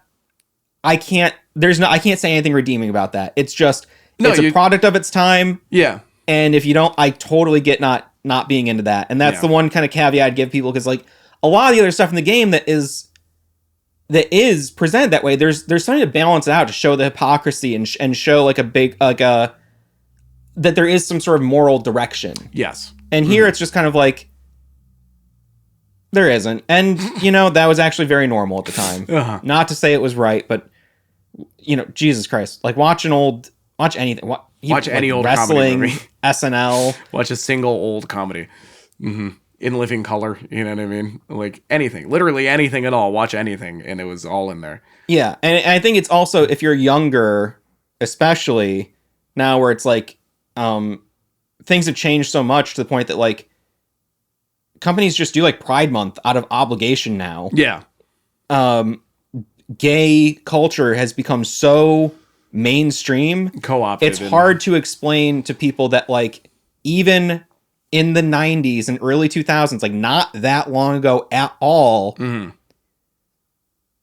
it was like so different. Mm-hmm. Yeah, like watch. There's It some was great like so homophobic. It's hard to explain there's some that it was great just Kids like in the Hall skits it was just that I think do a standard. good job. You Oh know yes, what I mean, like with it's the one where they're all sitting on the steps outside of like some Steps. I think it's yeah, called. I think it is called Steps, and they're outside of like the hipster coffee shop. It's so diner good. thing. It's so good, but it is like it was very different, and people don't consider it because it's like it changed so rapidly, considerably. You know what I mean? Yeah, How, like, and it changed heavily. in my lifespan, we've gone from like nobody supports gay marriage and it's an abhorrent sin. Nobody in the mainstream does. Right. To yeah, everybody can marry whoever they want. It doesn't matter. It's all legal. Who Yeah. cares? And there's rainbow sidewalks and flags. You know what I mean? And like stuff everywhere. And like everybody, people who have kissed a girl or a guy once are like, I'm gay too. You know what I mean? And it's like, okay, you know what I mean? That's good. There's a great Tim Dillon bit about like just basically being like, I don't know, like gay stolen valor, where it's like, yeah, but if you're not like fucking or getting fucked in the ass, like you used to have to actually do this stuff. to say Now you can kind of just like, you can kind of just say you're in, and you don't actually have to fuck anybody. Yeah. You can be asexual and be gay now.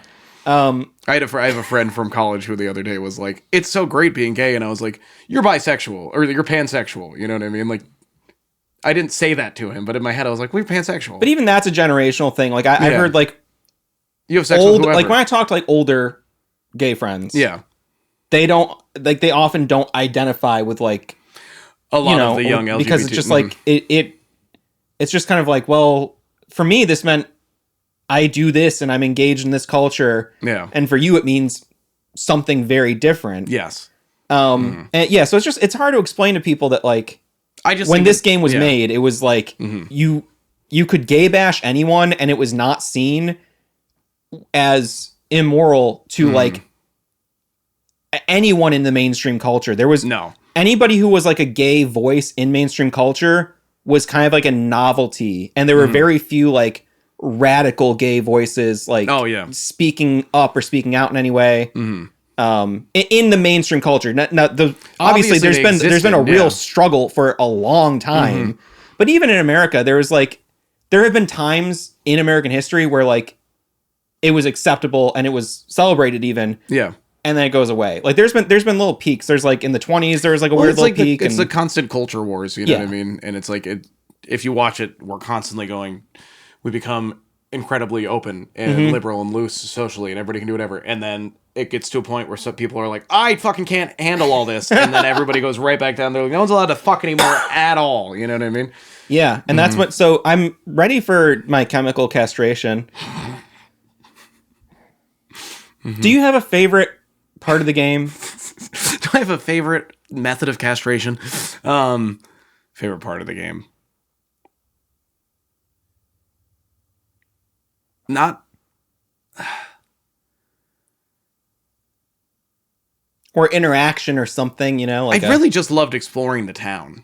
Yeah. You know what I Me mean? too. I really just liked wandering around the town and exploring it. Honestly, maybe the dialogue was my favorite part of the game. If I had to pick like a specific thing that was my favorite, like I don't know that I have a favorite moment.